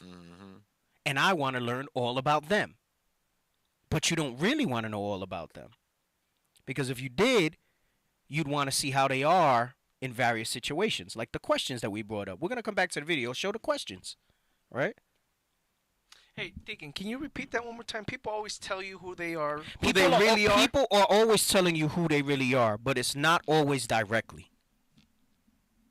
Meaning, I can tell you, oh yeah, I'm this, I'm that. This is my character. This is me. Yeah, I want to do this with my life. And it's not right. You share each other's dreams. Yeah. And it sounds so great, right? Oh yeah, I'm gonna be the CEO of the bank that I work at one day, and and you're like, ooh, he has ambition, and then you look past all these other red flags that showed that was just talk, and then you wind up in the relationship and you realize he's too scared, too dumb, too lazy to actually even take those steps. He wanted this goal, but did he have what he needed to get to that goal? All you did was heard a great dream, and you say, wow, this guy's ambitious. Right. You know what that makes me think of, too? It says, by their fruits you shall know them. Yep. And even talk no more so exceeding proudly. But it says, God is a knowledge. Let's read that. Actions By their are fruits ways. you shall know them, because that's heavy. Because a lot of times we just look at that, and Christ was clearly talking about the Pharisees and how they were rolling and stuff like that. But really, that's sound doctrine. That's sound advice that you can apply in any type of situation. Right? Go ahead. Let's read that. The book of Matthew, chapter 7, verse 16. Read it out! Ye shall know them by their fruits. I'm sorry. Yep. I'm sorry. You shall know them by their fruits. Do men gather grapes of thorns or figs of thistles? Even so, every good tree bringeth forth good fruit. Verse 20. Thank you. Wherefore, by their fruits ye shall know them. Right. So he's letting you know that you're going to weigh actions. And this is what I mean when I say people are always telling you who they are. You want the one that he quoted too? If you let them. What was the other one he quoted? Samuel? 1 Samuel? No, but what's it say? About actions are way. Yes. Yeah, that's fine. You can put that out. Yep, I like that one. That is one I quote often. 1 Samuel chapter 2, verse 3. Read it out! Talk no more exceedingly proudly.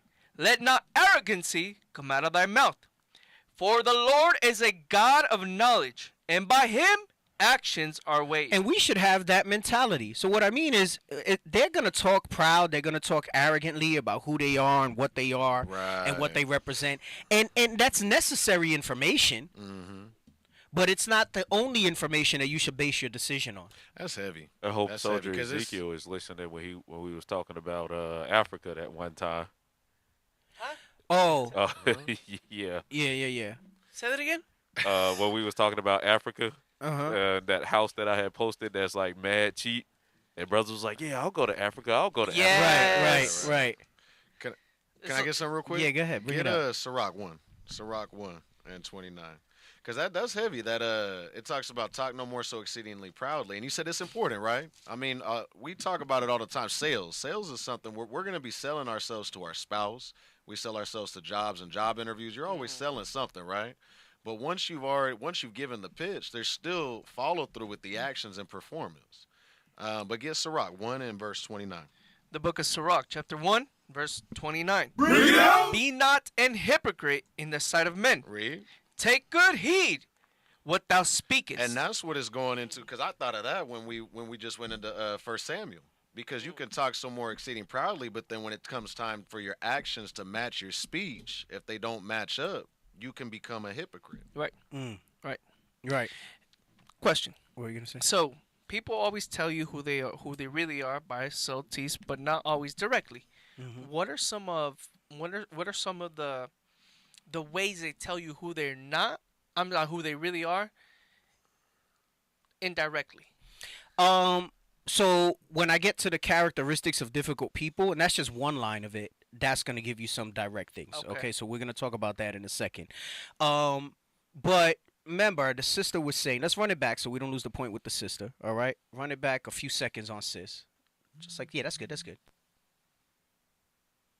I loved who he was. And later on, when I found out he was just a fairy tale that he created for me. Stop.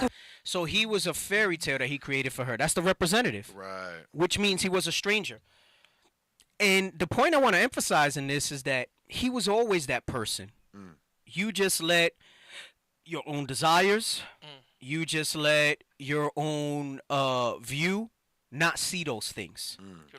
Maybe, I mean, she wasn't blinded by sex. She said the sex was whack, so the representative really got her, right? Some of you might have been blinded by physicality. Maybe, like I said, the sex was great. Right. So you were so focused on that. So you figured if the sex is good, how can not the rest of the relationship be bad? That's the worst thing that you could go into, right? Because the reality is if you have everything else that you need in a relationship, you could work the sex out. You work the sex out because that's just a matter of communication. Right. I mean, the parts work. They do what they do. You just got to be willing to express without the taboo, because in marriage, the bedroom's undefiled, right? Meaning it's not fornication. It's not filthy. So there should be no taboo. You should be able to say, hey, I like this. I want to try this. So let's try that. Let's see how this goes, right? Hey, I liked it when, you at this angle, or, hey, when you give me a little more kissing, I like this, or, whatever it is. You work through it. Yeah, I'm not going to get into all sexual stuff. You have that conversation. Right. Right? You have that conversation, whatever it is, right? And you should be able to work through that. But you let those things kind of blind you, when really what you should be looking at is things like this. So there's questions that you ask, right? And these were the questions that Creflo did him jokingly, right? But let's read down the list again. Come on. What's your name? Is that your real name? Do you have your daddy name? When can I meet him? Is your daddy and mama together? How do you act when you get mad? Hey, and that's one, some of these questions is a way. When you get to the point where you're meeting the parents, that's going to tell you a lot. Remember how the Most High was saying about Miriam, if your father had only spit in your face, right? Meaning you're going to see, like, is she excessively daddy's girl? Was she a little princess? She an only child? What type of tendency she's going to have in her behavior? Or how is he with his mom? If it's a guy, okay? You want to see those type of things. You want to see how they act with their friends, with their siblings, with other people, right? And, hey, maybe they have a super dysfunctional family like mine, because I think I'm a pretty well-rounded guy. I'm confident that I'm a high-value guy. I've always felt that way. I've never felt insecure about myself. I've never been arrogant. I've always been humble enough to know, where I can improve. Yep. But I've always felt, because that's the new term now, high value. I've always felt I was high value. I've always had things to bring to the table. And in a lot of ways, especially the way the world is set up, the scripture says the righteous is more excellent than his neighbor. There's nothing wrong to feel that way. I'm confident I'm a high value man, right? Unequivocally. And we should feel that way as the chosen. Right. Like, right. We should have. Just with that, you should. But even then, a lot of us are chosen. Well, called. Let's say that, because many are called, but few are chosen. Right. You should feel some framework of that as being called, but we don't know who's chosen. But my point is, it's not from a point of arrogancy. So what you bring to the table and what you offer. But I say that to say, my relationship with my worldly now they're worldly, somewhat dysfunctional, right? Like, I'm not super close with a lot of them, but it's because I know what to stay away from. But the thing is, you got to dig a little deeper into that to understand that, right? Because that'll tell you some stuff. So, do you have a daddy? What's your daddy's name? When can I meet him? Come on. How do you act when you get mad? Right. And he says that as a question, but you're not going to really know until you see them. So I want to see you mad. Right. I want to see you in situations where you're angry, and maybe not necessarily with me. With somebody else. That's with what I was somebody thinking else. about. Right. You said watching how they interact with others. Yes, because you might have a motive. So, Bishop has brought out in the past, and again, people talk about proving. It doesn't. I'm giving just an example. It doesn't have to be. You can see it in the congregation. But, you go out. So how do they treat service staff? Right. How do they treat waiters? How do they treat people around them? That's heavy. Right? What regard do they have? Mm-hmm. Maybe you meet a coworker. How do they treat their coworkers, There's different things that you got to see in that regard, right? And even work is a modified behavior, workspace. We were talking about that yesterday. Yeah, it's not the same, right? Go ahead, read on. Do you throw things? Do you cuss around? Do you beat up on people? Do you have a job? Where do you work? How much money do you make? Now, those might be questions that you ask a little later. I don't think you get into money making at the outset, right? Come on. How long have you been working there? Do you have a bank account? How is your credit? I mean, eventually, those are questions you're going to want to know. A lot of you going to jump in this proving process. If you decided this person's going to be your spouse, you haven't had discussion about how their money habits are. Have you gone through the scriptures? Do they love money? You know what the scripture is about, the love of money. Right. It doesn't say money is the root of all evil. That's a misquote. It says the love of money is the root of all evil. Right. Are they somebody that has, how are they in that? And it's not always necessarily cheap, right? I go like this because we say, Codo. Tacaño. El codo. Duro.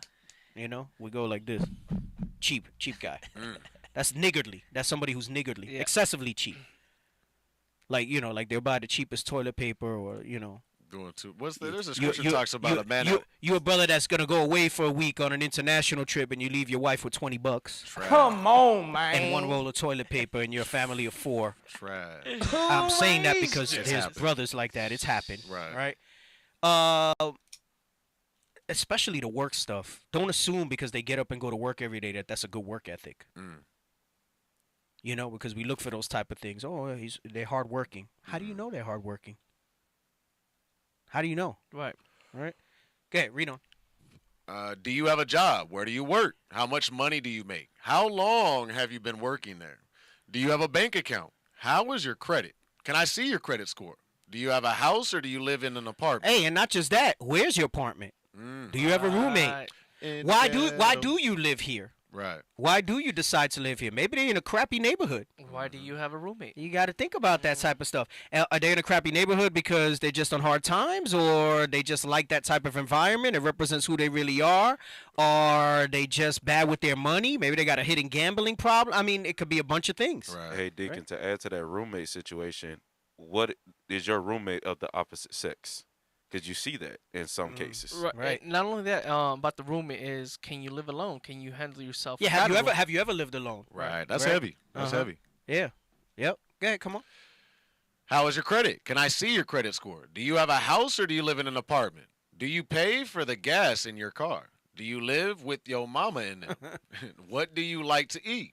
Do you plan on being fine all your life? Hey, and it might not have to be posed that way, but remember I said for me, like, exercise is a lifestyle, Right. I'm not walking around necessarily with a 6-pack. I got a decent 4-pack in the morning, so the day's food and bloat gets in, but,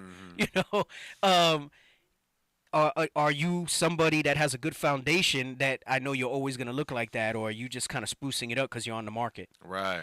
Bishops were bringing out in some of the classes weeks back where they were talking about how, you'll get divorced, and they used to show the Kevin Samuels clip. So, I bet you're ready to be single and you're going to lose weight and do everything else. So why don't you do that to keep your husband? You know how it happens when you get signal, right? I mean, let's go out. They go out with their friends to try to cope with the grief, and they lose weight, they get extra fine. Right. And then, if you're into playing the vicious circle of going back to exes, they see you, they see that you've lost weight. There's all time, oh, you look so different. Oh, my God, you look great. I mean, all the bullshit. Right. That's why it says the Gosh, carrot. it's so sickening. I think about the stuff that I was in, because I was that guy sometimes. I break up with somebody. She go through her breakup. She looking all fine. Meanwhile, she probably got run through by how many miles of ride. Tom, Dick, and Harry. Right. Right. There's like an equation one of the brothers posted. I never posted it on the show because I think it's like the language is pretty crude, but it talks about like the average penis size, how many thrusts, how many guys in a year, and all that, and then it's kind of sobering. And if you think about it, you're looking at it from just how many guys she been with, but it's like how many miles of rod Wow. has been pumping through the vag. Yeah. Hell no. Yep. Yeah. Right. Well, it even says like so the average is like they'll date for a month, they'll sleep together 3 times, and 100 pumps per nut. Like it goes into all that. Like it's wild. It's great. Maybe I'll post it for you guys on the group, but there's different or the guy, right? Remember, it's not okay for a guy to have been promiscuous, right? Facts. Like. What are you doing? Like, how many serious relationships you've had and so on and so forth. Are you able to be committed? Bunch of different stuff that you could look at in that. But, appearance. You want to know, like, if that's somebody that they basically generally like to be healthy, if that's your thing, and take care of themselves. Right. Is that a lifestyle for you?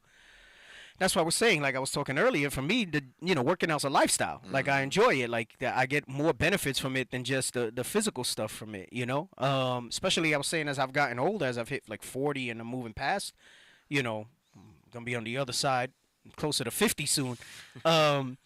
I'm looking for ways to kind of, feel better, right? And, I don't like to feel bad. I like to have energy. I like to be able to move and go. You need to know, especially if that's the type of person you are. You want something that's going to be able to, somebody who's going to be able to match your energy. You know what I'm saying? Go ahead, come on. Do you like to eat? Do you plan on being fine all your life? Do you plan on getting big? How many children do you want? Will you get upset if we don't have kids? Hey, that's something that probably needs to be asked. Come on. You plan on having an inheritance? Do you have insurance? Can you pay for your funeral? Hey, that's a heavy question. Do you plan on having an inheritance? The scripture says you should leave an inheritance to your family. Right. A wise man leaves an inheritance to his children's children. Yeah. Have you thought about those type of things? Right. Come on. You plan on having an inheritance. Do you have insurance? Can you pay for your funeral if you were to die? Hey, let me tell you, that's a today? big one in Israel, man, because we've been telling people for years to get some sort of coverage so that, your funeral is covered, your family is taken care of, as much as you can. I know some people might not be able to get super high policies, whether it's cost prohibitive or you have health issues, but especially if you got health issues, man, you need to grab onto something. Like, you don't want to leave that burden behind. As much as possible, it's going to be hard enough that they lost you. Why add more issues to that? Why add more trouble to that, right? Okay, come on. How do you look with your makeup? Don't put none on tomorrow and I need to see. The hair you got on your head, is that yours?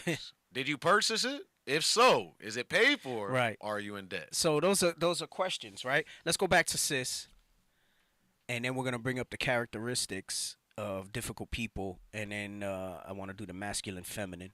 Go ahead, come on. Myself, you know what? With time, this could get better. You feel me? Because I liked him. I loved who he was. And later on, when I found out he was just a fairy tale that he created for me, because he was pretending to be what he thought I wanted in a man just so he could have me. Stop. She said he was pretending to be what she thought she wanted in a man just so he could have her. I'm gonna hurt some feelings here. Sisters,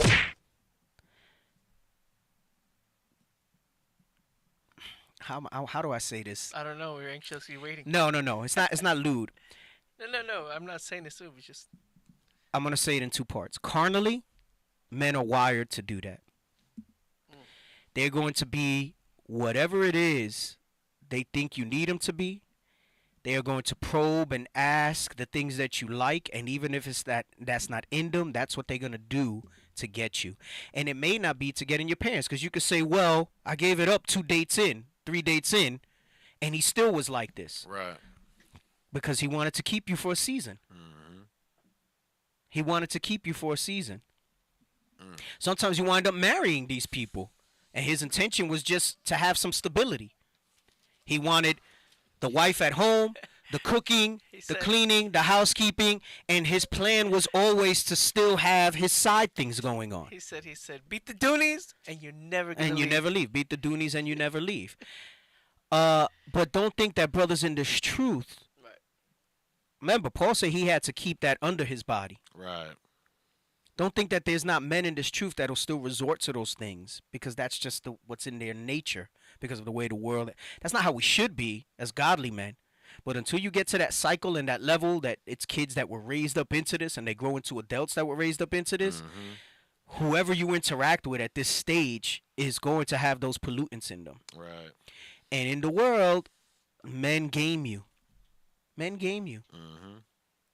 They know you like certain candy or chocolates. They're going to OD and get you that stuff. Sisters think that they got game, but they have no idea. Yeah, they think they got game because of the feminine wiles and stuff like that. Right. I'm telling y'all, sister, you have no idea. Especially if the guy is like a notorious type of, just bedding women, right?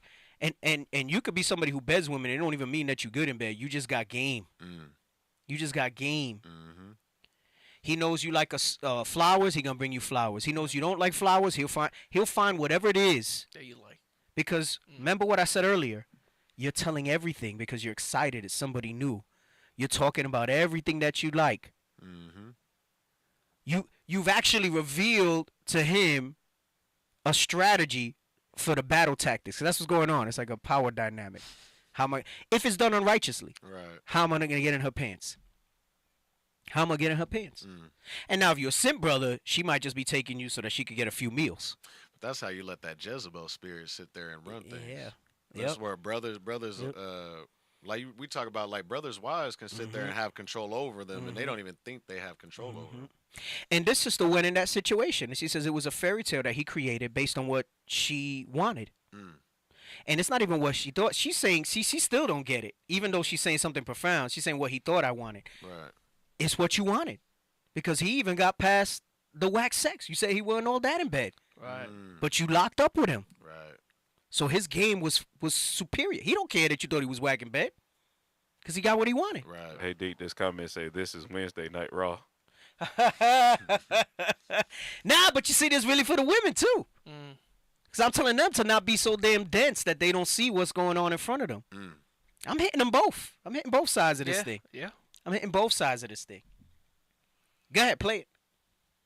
For me, because he was pretending to be what he thought I wanted in a man just so he could have me. It really pissed me off. What disappointed me more than anything is because I was sitting there with a stranger that entire time. Stop. That's why I said it's the stranger that you're proving. And what she's not saying is that why it pissed her off is because she realized she got gamed. Right. She thought he was a good man.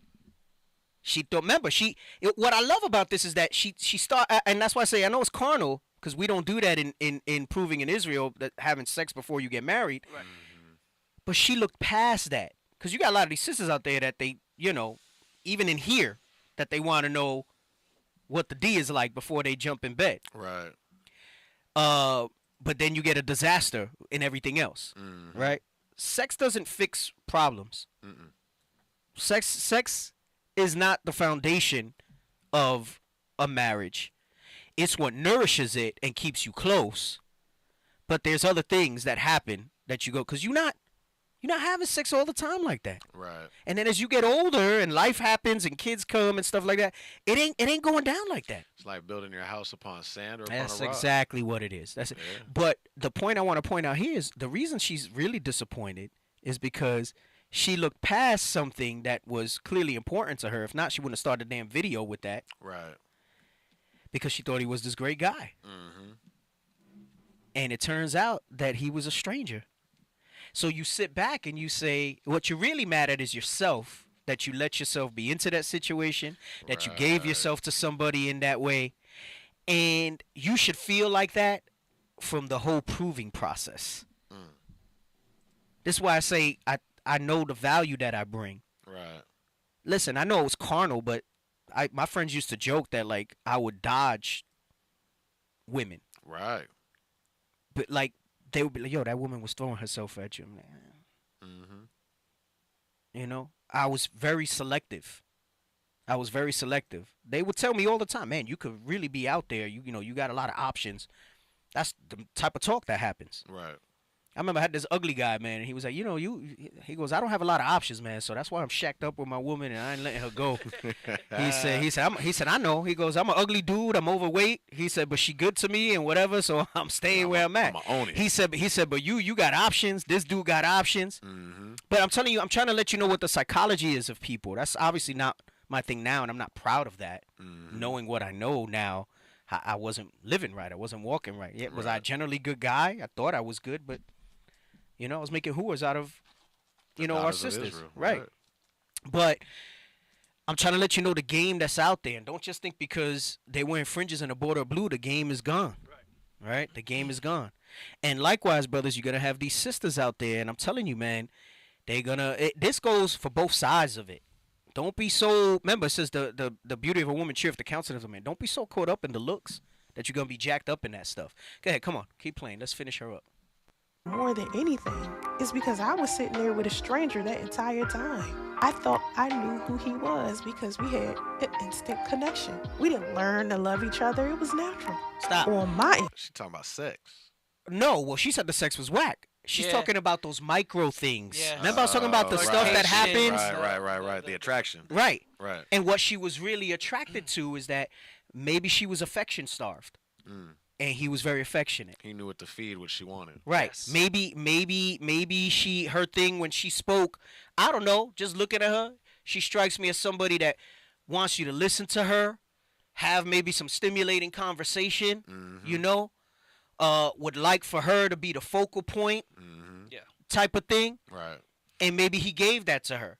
So she felt that it was a connection, but it wasn't a connection. It was latching on like a leech, like a parasite to get some blood off of you or whatever it is that he wanted to get some nuts off, right? To make you a receptacle, and not just a receptacle that he wanted to nut. He wanted the stability of what you brought to the table. Because she sounds well-spoken. Maybe she's professional. She had a nice presence about herself compared to the easy lays that he probably got from some more hood chicks. She was a breath of fresh air. And so he modified himself to be able to be what she. My point is, you need to prove long enough to go through different scenarios to see who this person really is. And what happens is once you give in to this connection, all right, because a real connection, you're gonna really know what that feels like. Right. Once that need that you needed was fulfilled, the blinders come on. Your 6th and 7th operation goes out the window. What were you gonna say? She says it. Go play the video and then stop. I'm gonna tell you where to stop. Go back a little. Go ahead. I know, 1 minute video. We've been on this for like 20. Go ahead. It's good stuff though. It's good stuff. It really pissed me off. What disappointed me more than anything is because I was sitting there with a stranger that entire time. I thought I knew who he was because we had an instant connection. We didn't learn to love each other. It was natural. On my end. Stop. Right there. On my end. Yeah. That's the point right there. So it was natural. Like I said, there's something she's still not putting in place, but it was natural on her end. Yes. But it was not really reciprocated on his. Right. And this is despite. That's what I'm saying. Even behavior by itself is not everything. Like what's directed at me is not nearly as important as how I see you for me to really see how you are. Hey, Deke, this goes back into how, you brought out the point. It takes more than a year. Yeah, it takes more than a year. Year's not enough. Somebody can be a representative for a whole year. We put that year out because people were getting married in 2-3 months, and it were disastrous marriages. The year has helped it a little bit. I'll tell you, a lot of people don't like to hear it. I think it should be 3. Sister said basically 90% of brothers out there, sadly, some will pretend for years. Yeah, they will.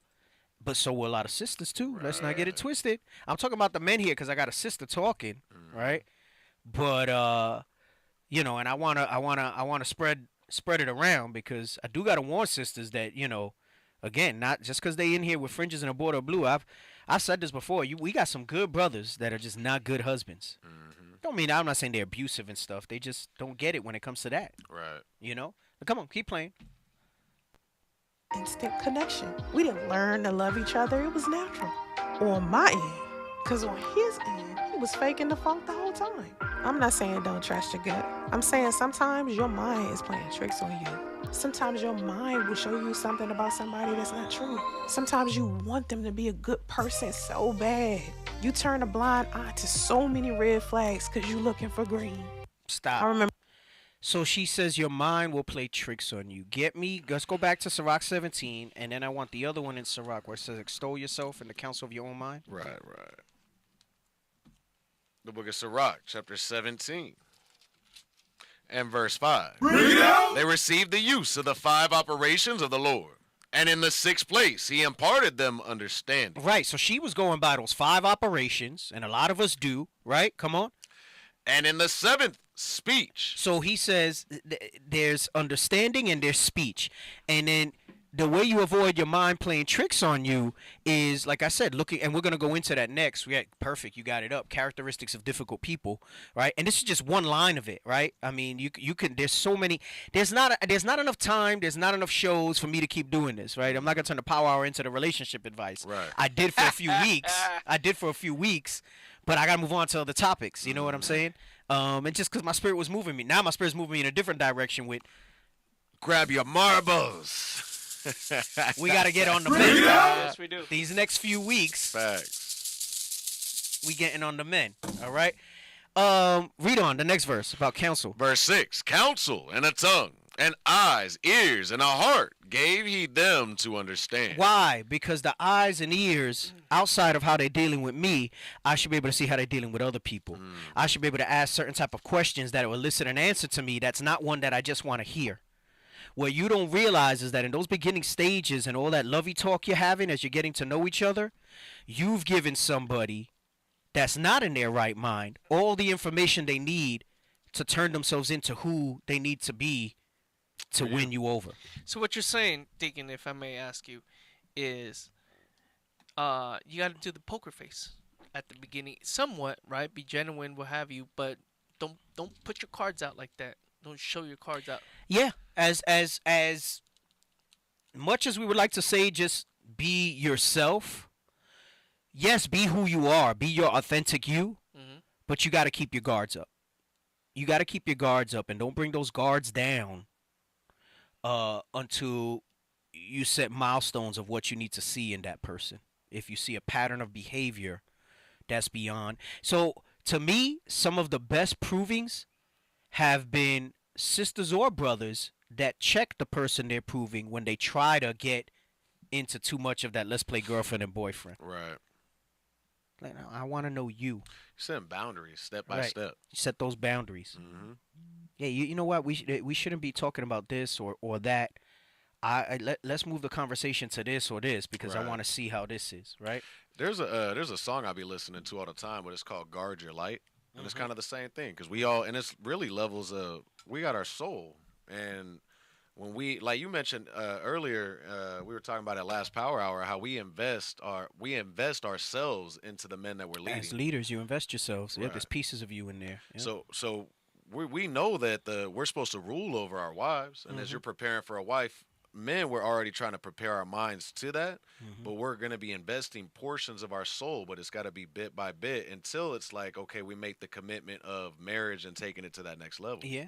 So you don't give them your soul all at once. No. Give not thy soul unto a harlot. Yep. You know what I mean? So well, don't be hasty to credit, like we said with Prove a Friend when we started at the beginning. Right. And hasty to credit is, what happens is, it's not that you, it's a multiple step thing. The hasty to credit is, you say, oh, this is exactly the person that I've been looking for. And then what that does is that puts down all your sensors, puts down everything else. Blinders come up. Right. And now you've given of yourself. That's the credit. Where you've given of yourself portions of you that you should not have given or opened up yet. They haven't earned it. They haven't earned it. They haven't earned it. I'm not saying be disingenuous or inauthentic. You be who you are confidently. But that takes a lot of you working on you, you know? Let's get this Sirach 6 and 2. I got you. The book of Sirach, chapter 6, verse 2. Bring it out! Extol not thyself in the counsel of thine own heart. Right, so that's when you start having the conversation when you're like, yeah, I really don't like this and this about them, but they have all this other stuff. And I'm not saying that people aren't going to have things that I'm not talking about necessarily trivial stuff or whatever, but I think when you're talking about something that's forever and there's no out the way the Most High has it set up, I don't think it's too much to say. And like Deke was saying, be realistic with who you are. Right. Don't be unrealistic in what you have to offer and think that you're going to get something that's of a higher value than that, right? but also don't settle.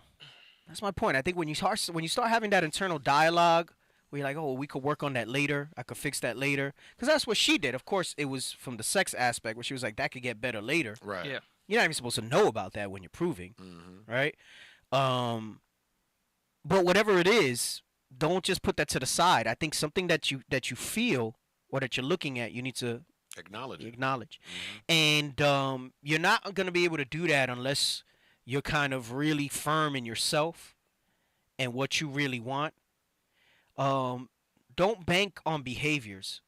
I can guarantee you she was looking for behaviors. And this is what I mean, behaviors towards her. Right. Versus looking at a person's character. So he was probably romantic to her. He was sweet, wowing her, sweeping her off her feet. And those behaviors made her miss all that stuff. Yeah. That's why she doesn't go into it too much there, but she says she was so upset that she was with a stranger all the time. It's not that he became something else. He was like, you just didn't see it because you were focused on how he was sweeping you off your feet. The representative. Right. The representative. I was thinking also in Revelation it says, anoint thine eyes with eye salve, that thou mayest see. Yeah. That's the same thing I'm thinking of. Yep. That's heavy. Read verse 2 from the top again. Extol not thyself in the counsel of thine own heart. Come on. That thy soul be not torn in pieces as a bull, strain alone. Right. This is why we set people over you when you're in the proving process. You know, in the world it's a little tough because you got your worldly friends and maybe they just want to see you happy. So they'll tell you, oh, but yeah, you know, you said yourself that, you know, they're like this and like that. And, you know, why don't you just do it? And, you know, I mean, even guys have that conversation. I've had that conversation with some of my guy friends. I'm like, yeah, I don't know about this chick. Yeah, but bro, you said she's this and this. I've never seen you this happy, blah, blah, blah. Right. And they're not even asking me the right type of questions to guide me along and things like that. So what happens if you don't, that's what he's saying. I'm not saying your feelings are wrong, but you got to be able to deal with this a little more, and less with this. Yo, you know, some brothers and sisters, y'all missing the point, bro. Even though it's the same thing, but you know, we're talking about y'all love, missing the point about it. Doesn't matter if she had an idol in the background. It doesn't matter if she had fake hair and, bro, y'all missing the point. The point is, bro, gosh, those are people who can't see the forest for the trees, man. Yo, straighten Guess that what? net. I gotta use that because they ain't no sisters talking like that in Israel. You're the same one always with some stuff like that. Oh, she got this. Don't watch TV then. For real, bro. Y'all straightening the net. Y'all don't watch television then. Yeah, it was a bunch of people that was commenting about her hair. Like that's not the point. Bro, that's not the point. You looking at her hair. Are you serious? Yeah. Y'all need to stay in the spirit. These are the same people that if they not married, they're gonna go into looking for a marriage and not gonna get any type of advice out of it. Because they all worried about that. Do you sit down and watch the TV shows and the movies you watch and do that? Do you go to your job and tell someone, because some people, I don't watch TV at all. You on the damn internet, you watching something. Right. Do you sit down at your job and you do that too? Just close your eyes. Right? Come on, man. We live in a world where you're going to see stuff like that. That's so simple. That's so simple. Jeez. All right, characteristics. So let's look at some identifying characteristics. Because remember, what I said is you want to know someone's character. Right. And in order to do that, you need to see sustained behaviors under different stressors. Right? So I some of that's question asking, some of that's seeing how they deal with people around them. A lot of that has to do with, this is why I say it's great that it's somebody that's not new in the body and that's involved in the body. Because you're going to be able to see how they are in certain offices and things like that. You're really going to know somebody, right? And then there's some automatic red flag. I'm not saying rank is everything, but let's say you're talking to somebody of rank, right? They've been a soldier like 8 years. Right. Why? Where's the growth? Yep. And if they start sitting there talking to you that it's because everybody's against them, big red flag. Yep. Big red flag. Anyway, let's look at some of the characteristics of difficult people. They often complain. Right. And I'm not saying that you don't have somebody that when you're becoming a friend with somebody that you don't have that type of dialogue. It's this person to lean on and say stuff. But now you need to put it into context. Are they complaining about everything? Right. Is it just occasionally? Well, you know, someone who's difficult is they often complain. Why? Because they can't take accountability for their actions. Right? Come on. They put others down. Right. So somebody who's always putting others down. Again, you're going to see something in here that goes back to what we were talking about last night with the self-examination piece. Right. That this goes into what I was saying, like with the reports that brothers are telling you who they are by their answers and their things like that and stuff like that, right? They put others down. And it might not even be like they're calling somebody fat or ugly. It could just be that, you know, again, kind of pointing the finger, saying things another way. So they put others down, right? Come on. They are not willing to hear thoughts that conflict with their ideas. Right. So, you know, I mean, I'm not saying you can't meet somebody that you particularly agree with everything, but chances are there's going to be some things that you don't agree with. I want to have those kind of hard conversations if I'm in a proving process. I want to be able to sit there, and when I see that there's some tension or some pushback on a topic, I want to explore that more, not less, because I don't want us to fight. Right. How are you going to resolve it? How are you going to resolve it? How are you going to resolve all the problems that come up in marriage with children and working and everything else? Right. When there is no way. When I can't resolve a simple disagreement with you, right? So they don't want to do it. They don't want to hear ideas that conflict with their own. Come on. They stay in control by putting others down. Right, that kind of goes hand in hand with putting others down, right? So basically, again, it's everybody else's fault. Yeah. They're the ones that are wrong. Come on. They believe their way is the best way. Yeah, so you can see that as, you know, maybe that comes up with you proposing an alternate thing. Let's say they're talking about how they're planning their weekend. You know, and maybe you see an opportunity to interject in there and say, hey, you know, or, you know, maybe you could try it like this, you know? See how they receive that type of stuff. Right. Right? Because then they might flip it on you and say, oh, you're a complainer. Right? Come on. They are argumentative. Right. So do you find yourself kind of on the edge of that type of thing? Do you see them that they're like that with others? That it's not going to be different when it comes to you. Right. Come on. They are stubborn. Not a good quality. Not a good quality. Come on. They act as if they know all there is about a subject. And I don't mean the extreme end of the obvious know-it-all. Yeah. But, you know, it could be something as simple as oh, yeah, I know. Oh, yeah, I know. Hey, even if I didn't know, let me hear you out. Right. Why am I going to, you know? Shut everything just down. Yeah, just shut it down. Come on. They think of all the reasons something will not work. Oh, gosh, that's the worst type of person. I'm telling you, a lot of people wind up in relationships with people like this. Closed-minded. And you don't, and because you didn't do what you needed to do in the proving process, now you're seeing it manifest in the union of marriage, right? It says that they think of all the reasons something will not work. And hey, let me tell you something. I always plan and look for the layers of things that can go wrong. Yeah. But then I shore them up so that I can execute on them. All right? Come on. What's the word for that? Of people that don't think things won't work all the time? Pessimistic. Negative people. They may agree to things that they may not support later. Right. So, you know, that could be small things. That could be big things. That's a big one, and that takes a little time. It could be that they agreed to something with you because they're trying to please you based on information you gave them. Right. And then later you see that it's not like that. Difficult person. Come on. They rush you to make decisions. Putting pressure on you for those sort of things. Rushing you to make decisions. Come on. They make you feel sorry for them to get what they want. Oh, man. That's been going on with the brothers. That's a heavy one. That's been going on with the brothers. Right. That's been going on with the brothers, not even in the context of relationships, but with us as their guides and leaders. That's been going on. Let's go. Right. Read that again. Marble. Read it. They make you feel sorry for them to get what they want. Right. That's been going on with the brothers. Waxing worse and worse. Right. I just want to contribute, and you won't let me. I have a grudge. I have a grudge. And I ain't coming to the school. Yeah. And I'm going to leave because of you guys. That sort of stuff. No one thinks of me. Yeah, no one thinks of me. But let me tell you how that manifests in a relationship. All right?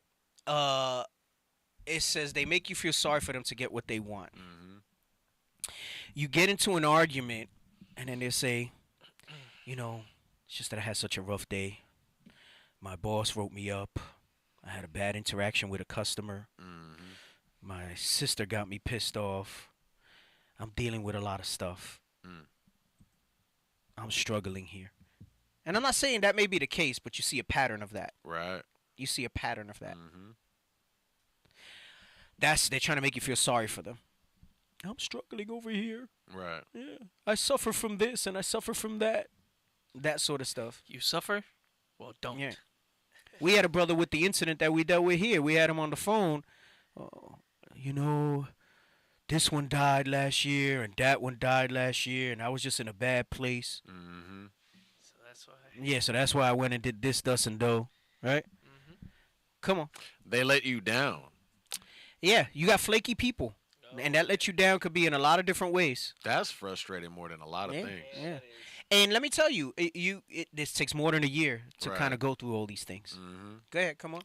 They may complain to you about someone and then go to that person and complain about you. Oh, yeah, Bro, that happens thing a lot. right there is that vexing. thing happens a lot. That thing happens a lot.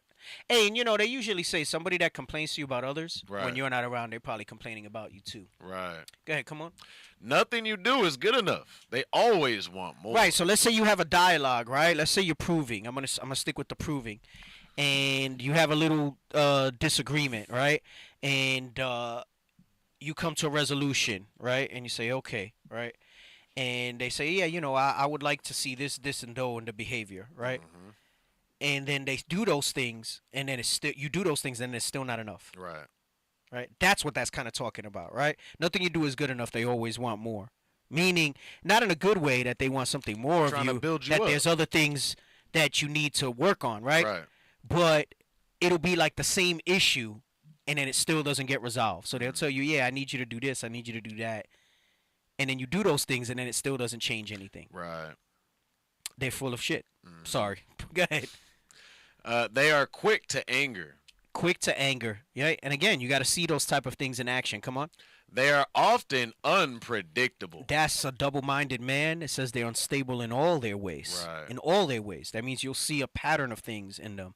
Somebody who maybe changes jobs a lot. All right. And I know to some extent, you know, you would, but that don't look good. You know, no job stability. I remember I used to do a lot of hiring. You know, and in retail especially, people move a lot because you get bigger pay bumps when you go to a new company, right? Right. Yeah. As in management, right? As a sales rep, it's usually what it is. But in management, you get bigger pay bumps when you jump around. But if you do that too frequently, it shows that you kind of got no stability, no loyalty to anything, right? You know,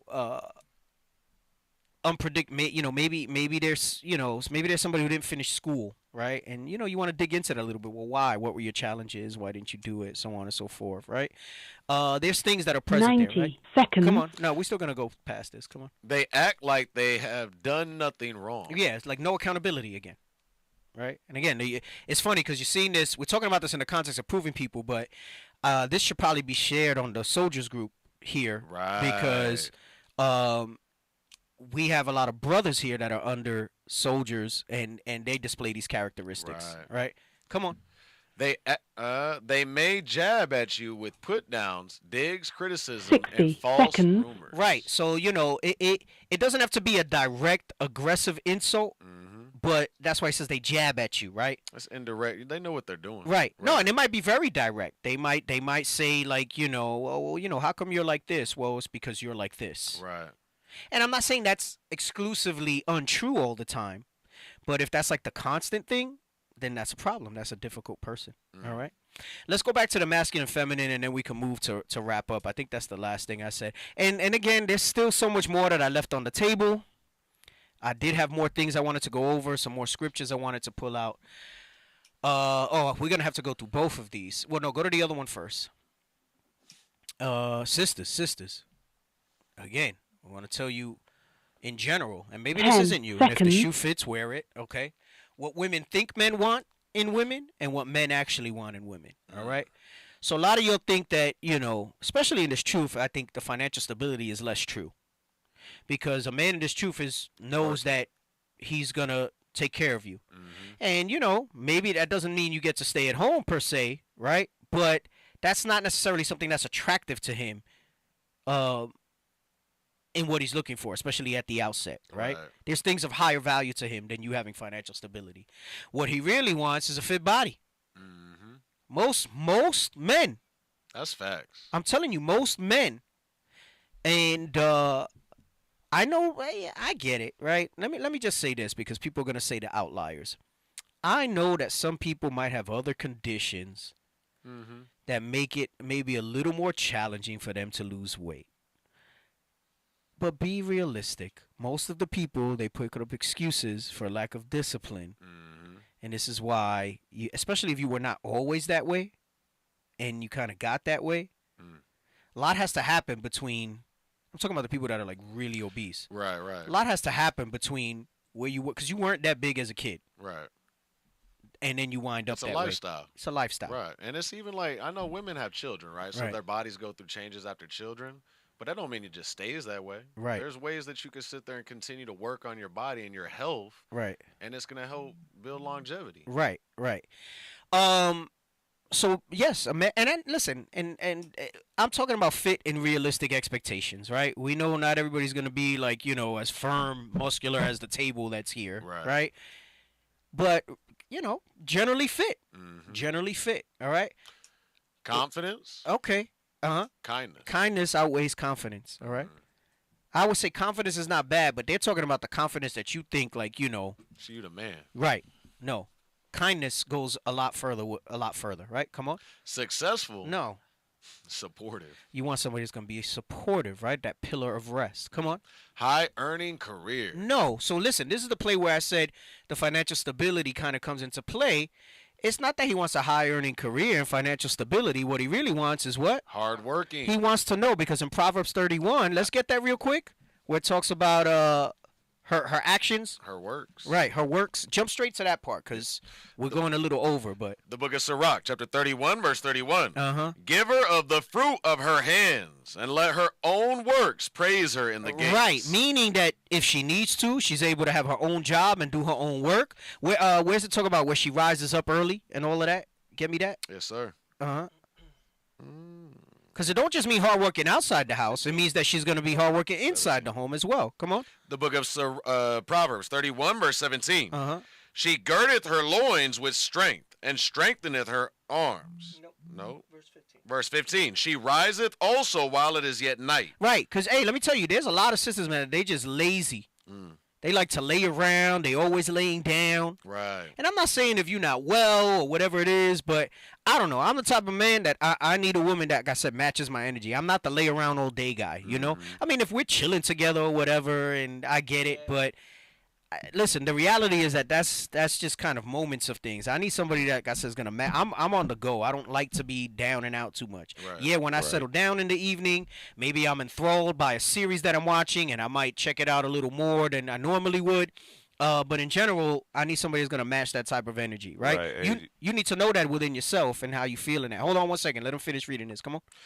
She riseth also while it is yet night, and giveth meat to her household and a portion to her maidens. Right, meaning she starts getting the things that she needs to get done in the house, all right? There's some of these sisters, man, they got no structure, no rhyme or reason to their methods, none of that stuff, all right? I'm just giving excerpts. Go ahead, what were you going to say, Soldier? I was just going to say, in this truth, we don't want a sister that just want to lay up under us all day. Right. Like, go do something. Go get an office. Go get a hobby. Yep, do something, exactly. Let's go back to the screen. Come on. High earning career. Hard working. Ambitious. Agreeable. No, because what ambition, right? That equals rebellion in my That mind. equals rebellion. And it's not to say your ambition should match the ambition of your man, like, because I don't want to get it twisted, right? Because there's some guys who are deadbeats, and they don't have that. And maybe she has ambition for more for the family, but what this is talking about is ambitious as within yourself, independently. Right. It's talking about that independent stuff. What you really want is somebody that's agreeable. In Proverbs 31, it says she considereth the field and buyeth. Right. That's what that goes into. That's good ambition. Right. Right. Because that's gonna be provide able to for the family. Provide for the family. Right. With the fruit of her hands. Right. So, but what you really want is a woman that's agreeable. Come on. Challenging. Peaceful. No, I don't want somebody that's always challenging me, always resisting me. He can't handle me. Right. He can't handle me. No, it's that he's choosing not to deal with your BS. Right. Right. We want peace at home. A loving and silent woman is a gift from the Lord, it says. Facts. Come on. Strong. Sweet. Right. And, you want strength, but what you read, again, for time's sake, I wanted to really hit Proverbs 31 a little bit more. But but you want somebody sweet, right? That kind of goes with kindness, whatever. You know, I want the sister that's got that manly spirit in her. Right. You know, come on. Independent, interdependent. Right, because again, I don't want that independent woman stuff. I want her to know that together, right, man and woman cleaving to one flesh, her having her desires unto me as a man, all right, and a woman should understand this when she's proven that this is what a man is looking for. This is why it says a man, it's not that a man doesn't want to be loved, but he values respect and appreciation more than that. Because you could love me and not give me the respect and appreciation I need, and that's not going to do it for me. Above that, a man wants respect, but that interdependent is that you know where your role is, right? So like the soldier would say, not that you up under me all day, but you understand the structure like you read in 1 Corinthians 11. Right. And you know where your true strength comes from. Just like we know that we as men, we are nothing without the Lord. Right. It's the same with our women got to know that they cannot do things on their own. They need their husband. Right, exactly. All right. Let me get the masculine, feminine, and we'll wrap it up. I had shown this. I wound up rushing it again. I was supposed to spend a bunch of time on this. I wound up rushing it again. But like I said, I think I'm moving on from this topic, so we'll see. All right. So, and they spell it wrong. It says masculine. The otherness, when we go back to the book about the hard times, strong men in hard times, men and women are designed to be opposites in what we bring to the table because we're complementary to each other. I'm not looking for a masculine woman, and nor should a woman be looking for a man that's a feminine man. Right. And there's effeminate qualities that men have. Like, you know, I talk about it with brothers here. It doesn't always mean that you're crying. You can get angry whenever somebody tells you something, and that's effeminate because you're so moved so easily, right? By simple things. That's effeminate as well. I think effeminate is typically seen as, you know, kind of fairy, flamboyant. Right. But there's a lot more that goes to that, right? Men should be able to speak to each other as men. You should be able to receive criticism and not have offense to it. And that offense doesn't always manifest as, you know, I want to cry. It can manifest as you being angry. Have some marbles. Right. Have some marbles. You're not you without marbles. You're not you without marbles.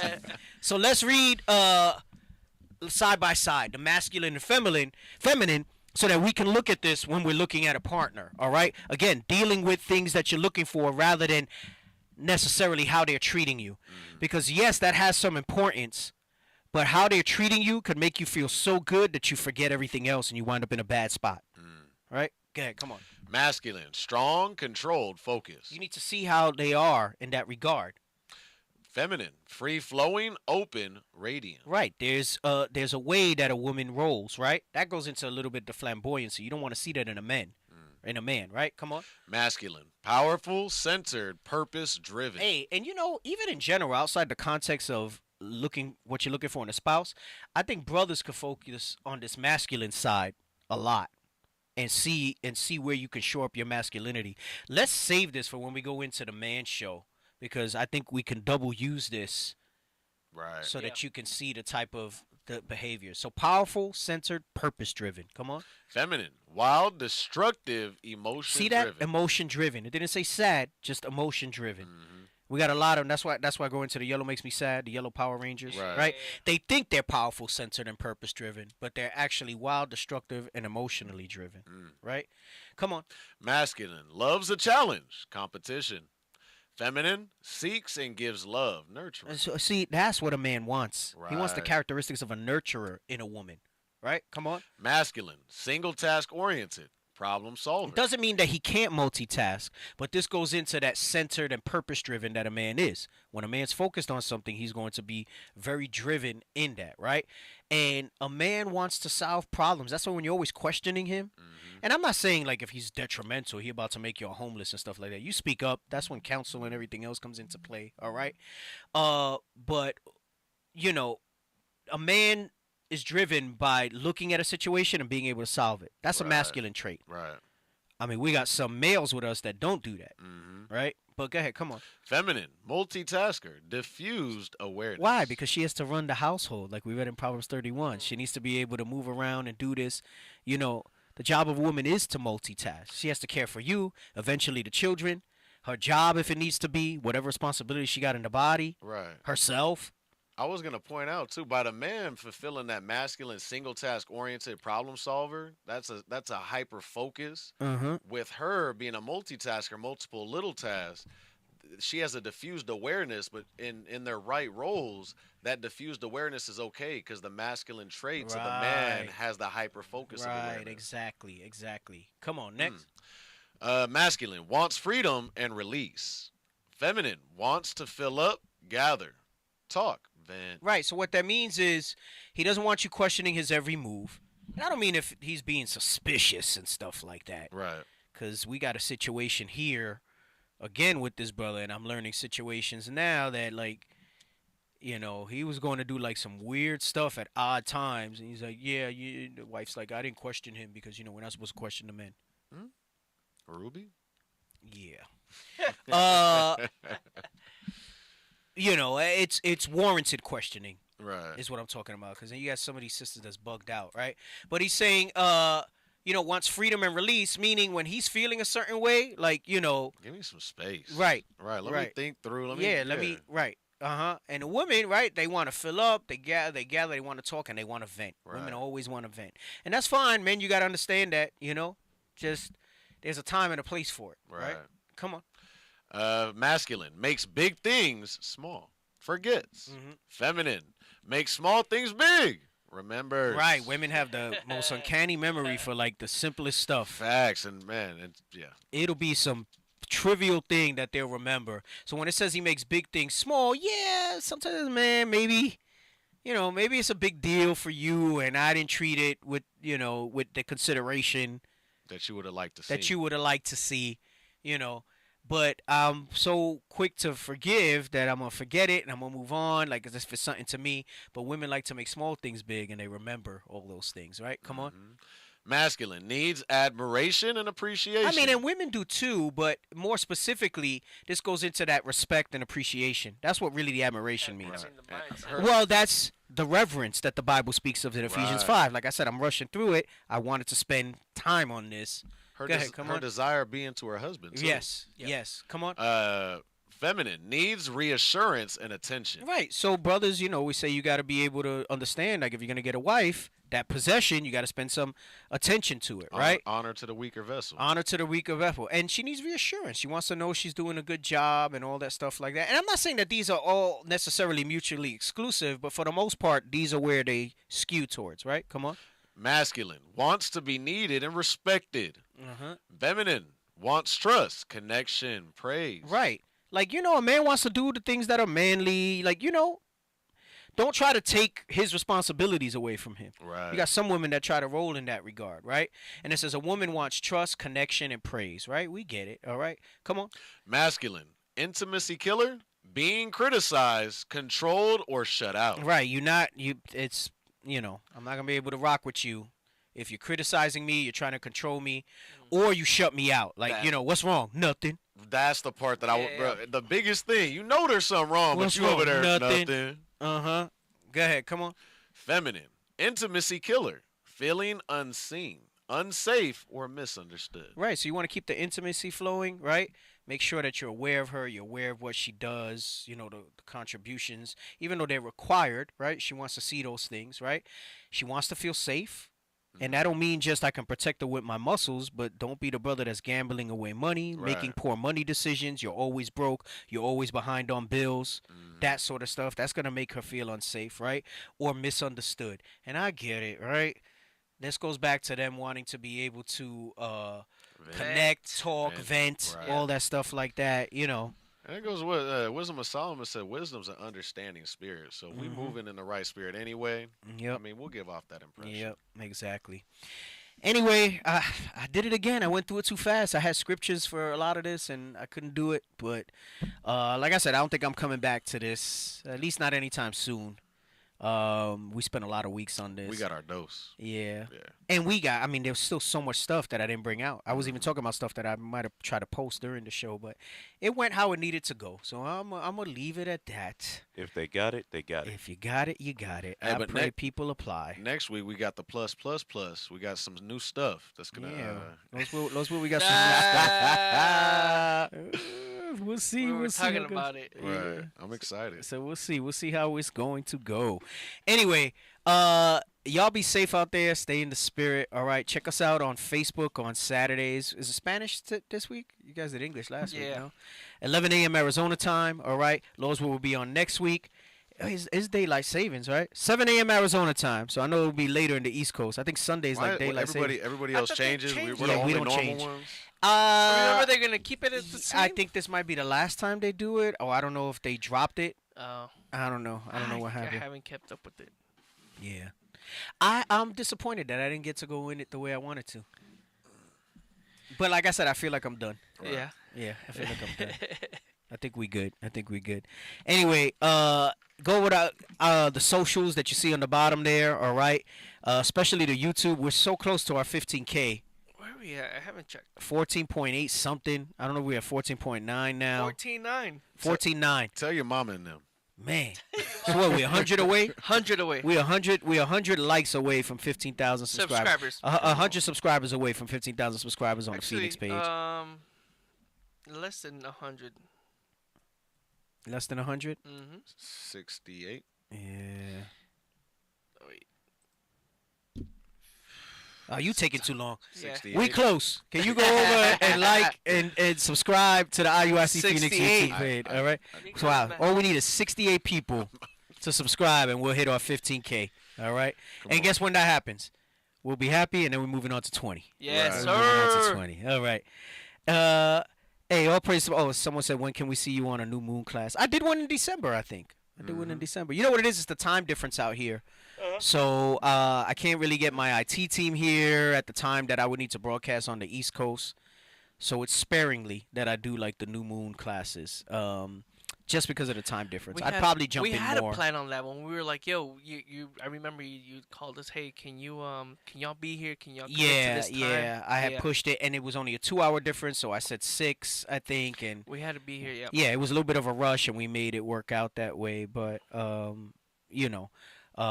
why I don't really jump on the new moon classes like that. It's just a time difference thing here in Arizona. So Lord's Will Sabbath class soon. Oh, Evil is called. The show on Paramount Plus is Evil. That's if you're into that genre. I think it's cool. I'm not saying it's what is the genre? I'm not saying it's not riveting. It's like supernatural, whatever. That's the one I was telling you that it's the scientist, the spiritual. I don't know. I know it might seem campy or whatever. I think it's thought-provoking for me, some things. Because they use like real-world situations. So. Right. But that's just me. Maybe you see it and it's just, I think it's interesting. It has good reviews. It's a popular show. So I think they got 2 or 3 seasons out. It has Luke Cage in it. Yeah, I saw him. I saw the cast. Yeah. I was looking at the cast. I forgot his name. He's the pastor. He's the priest. He's the priest. Yeah. Yep. All right. With that, we say shalom. Shalom.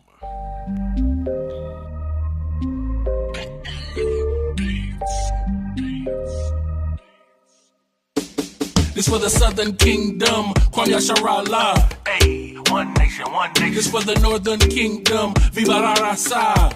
We one nation, one nation. This for the Southern Kingdom, Kwam Yasharallah. Hey, one nation, one nation. This for the Northern Kingdom, Viva la Raza. We one nation, one nation. It wouldn't be Israel without Mexicans. Black love, brown pride, cause we next to kin. We ain't gotta tell Esau to let's be friends, cause we above all nations and we better than them. We the salt of the earth, ayy, ayy. And we been king since birth, ayy, ayy. We put the kingdom first, ayy, ayy. And they gon' get this work, ayy, ayy. We was chosen, not cause we the most of the people. Few in numbers, but we over the people. We gods of this earth, we ain't supposed to be equal. Stop playing, you emotional people. The good gotta triumph over the evil. So my foot's on the throat of the eagle. Their tongues will confess that we the people. Cause my nation ain't never been feeble. For the Southern King.